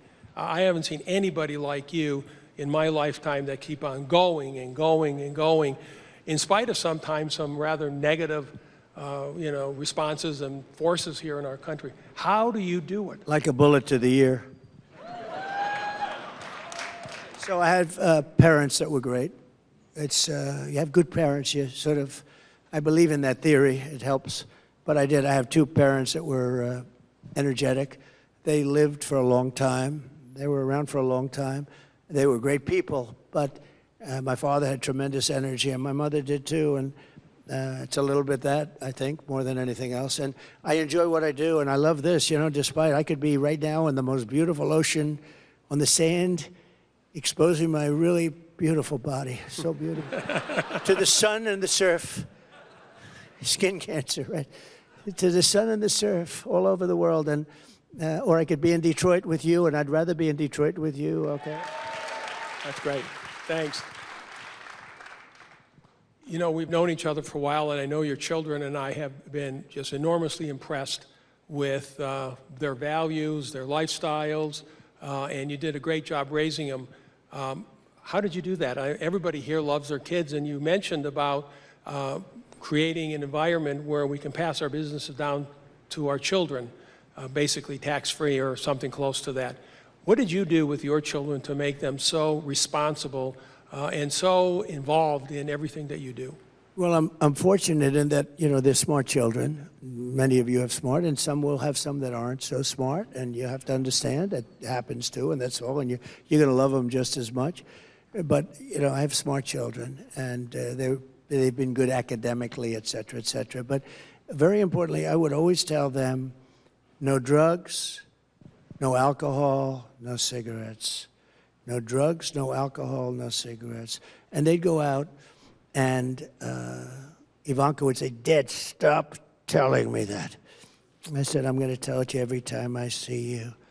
I'm going to drive you wild with this. You're going to, no drugs, no alcohol. And I would say that. And I hope that, because who knows, right? But they don't have any of those problems. I mean, I've seen friends, very smart people, they have smart kids, but their kids get hooked on drugs or they get hooked on alcohol. Alcohol is, in many ways, like they tell me, I don't know. I never had a glass of alcohol. I had a brother who was a wonderful guy, but he had an alcohol problem. And he sort of do the same. He said, don't ever drink alcohol. He was, and he smoked, and you know, I put cigarettes in that same category, almost that same category, but they're certainly not good for you. But I would always tell my kids, because I've seen parents that had brilliant children, went to the best schools, they were great, but they got hooked on drugs or alcohol, and they never made it. They couldn't compete, basically. You know, they never made it, and many of them are dead. Many of them die. They die with this fentanyl that's coming in. I'm going to get that problem. I had that problem almost solved with President Xi, by the way, and I said, you have to impose the maximum penalty, or we're not going to, you know, I would always talk about trade. We have the power of trade. And I said, well, we're just not going to get along on trade. Hence, I could do things like we talked about. I don't want to go into it, but we can do things. And he and I had a handshake on, he was going to impose the maximum penalty on people that run companies that sell us through Mexico. Almost all of it comes through Mexico. And the maximum penalty is the death penalty. And he was going to impose that. And then we had the transfer power. And this guy came in, and he didn't know what to do with anything. And so that went down the tubes. But one of the first things I'm going to do is talk to him about that, because they were going to give the death penalty to anybody sending fentanyl into this country. And that would have really solved a lot of the problem. And the other thing I say, and it's not nice to settle like saying it, but, you know, I've seen a lot of countries. I deal with all of them, and I know that all of them. And the only ones that don't have a drug problem are the ones that have the death penalty. We can set up all of our blue ribbon committees. Everybody calls me. You would call me. My friends call me. Could I be on that blue ribbon committee? And they'd have a blue ribbon committee on drugs and how to stop, you know, these drug lords who are very smart people, very, very vicious, very smart. And we'll have these people from New York, some dilettantes, and they didn't want to talk about it. They just want to be a part of, you know, whatever it is. The only ones that stop drugs, the only ones, are the ones that have the death penalty. And you have to remember, it sounds horrible, but what's more horrible is what they do to our country, because on average, he or she, male or female, drug dealer, will kill 500 people. And that doesn't include the families that are devastated. I know families that lost a son or lost a daughter. They've never been the same. I mean, they're like different people. You know, you talk to them, and they're just, years later, I say, has it gotten better? No, it's gotten worse, they tell me.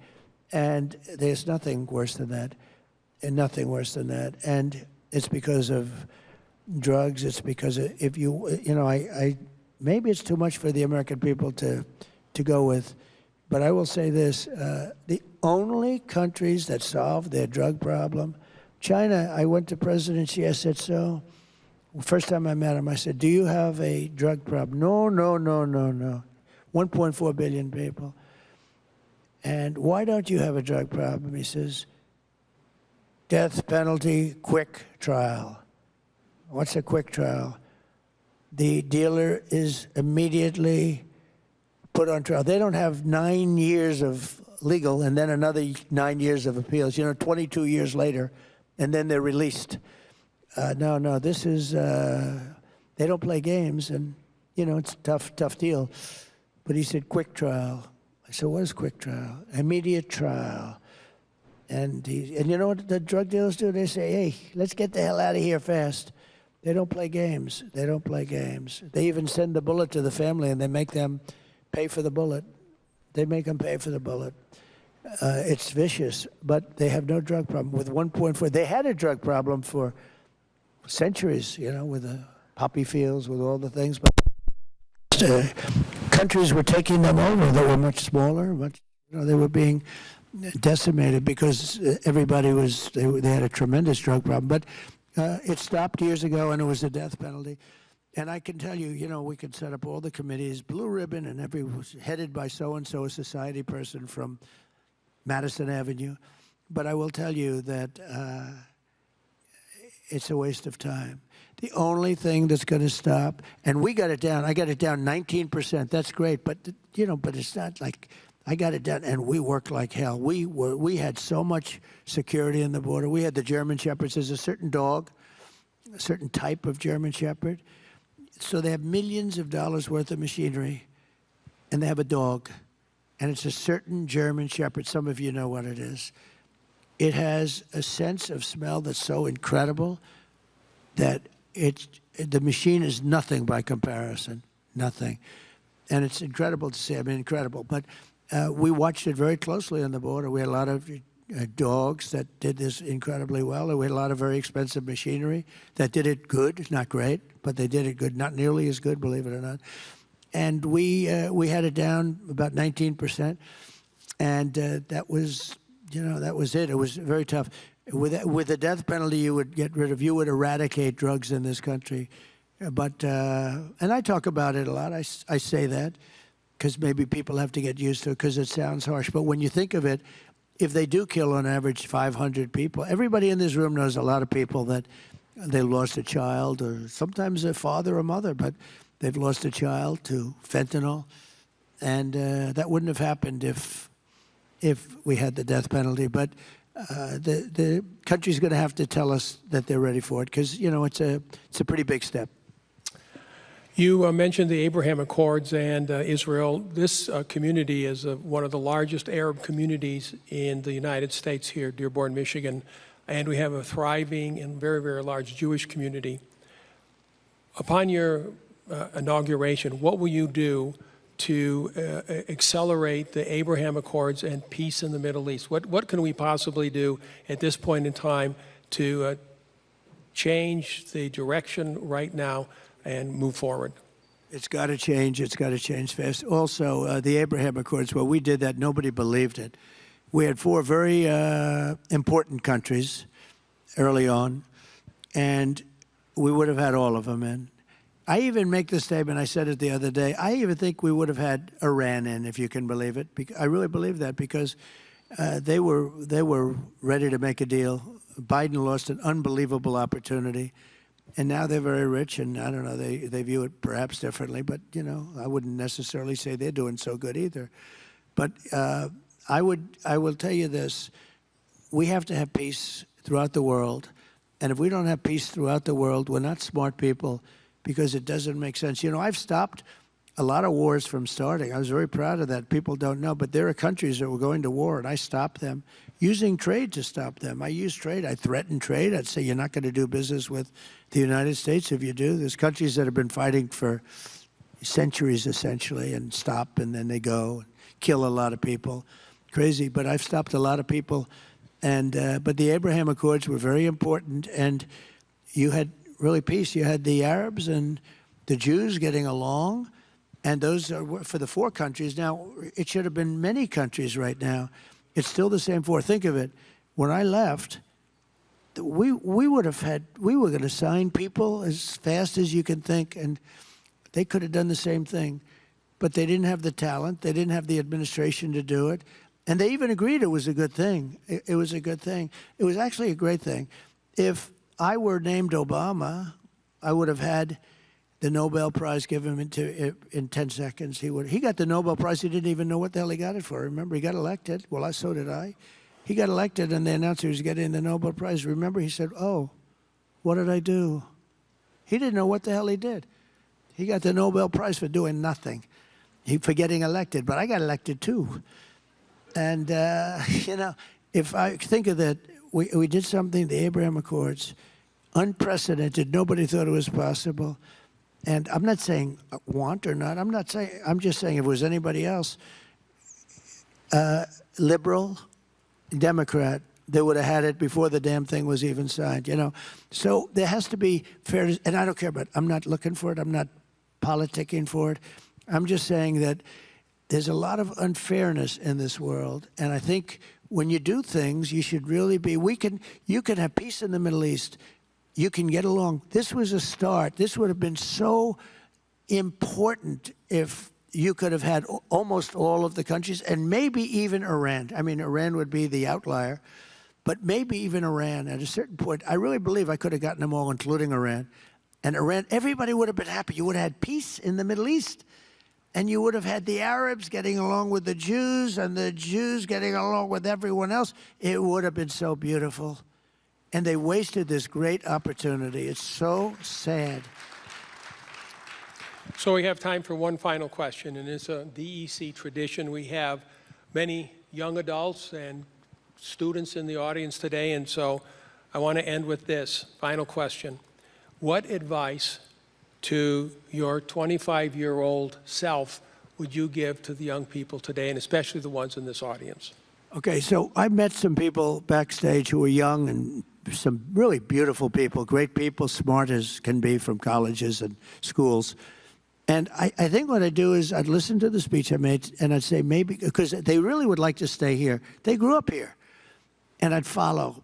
And I will say this, if I implement, and I will be able to do it, I will. If we win the election, I would stay right here, and I would follow the gravy train, because you're going to have such a great opportunity right in the area that you want to be. You want to be here because your grandparents are here and your parents are here and people are there. They don't want to leave. They've been forced to leave this area because of politicians that didn't know what they were doing. I would say stay tuned for a little while. Let's see what happens in the election. This area will be thriving like probably almost no area in the country. I think this area will be one of the hottest areas in the country.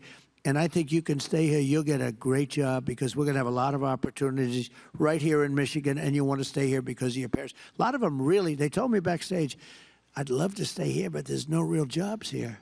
And when you look at those horrible statistics with the auto workers and with the, you know, what's happening to the industry, you understand it. But if we win, I would stay here, and you watch what's going to happen. You'll be happy. You'll be happier here than, and I think more successful here than any other place in the country. You will have the American dream. You know, we have to bring back the American dream. You don't even hear that statement anymore. And we have to have the American dream for our young people, and you'll have it right here in Michigan. Mr. President, thank you. I'm looking forward to all those auto plants that I'm going to be building back here in Michigan in the Midwest. It's okay, they all know anyways. Every time you're on TV or on the radio, somebody calls me up and said, oh, the president was talking about you again. Thank you so much. And that's the end of our program today. Thank you all for coming. Let's give the president a standing ovation. That's great. Thank you very much. I don't want to get him involved, but No, they all know. you should be proud of it. Yeah, I know.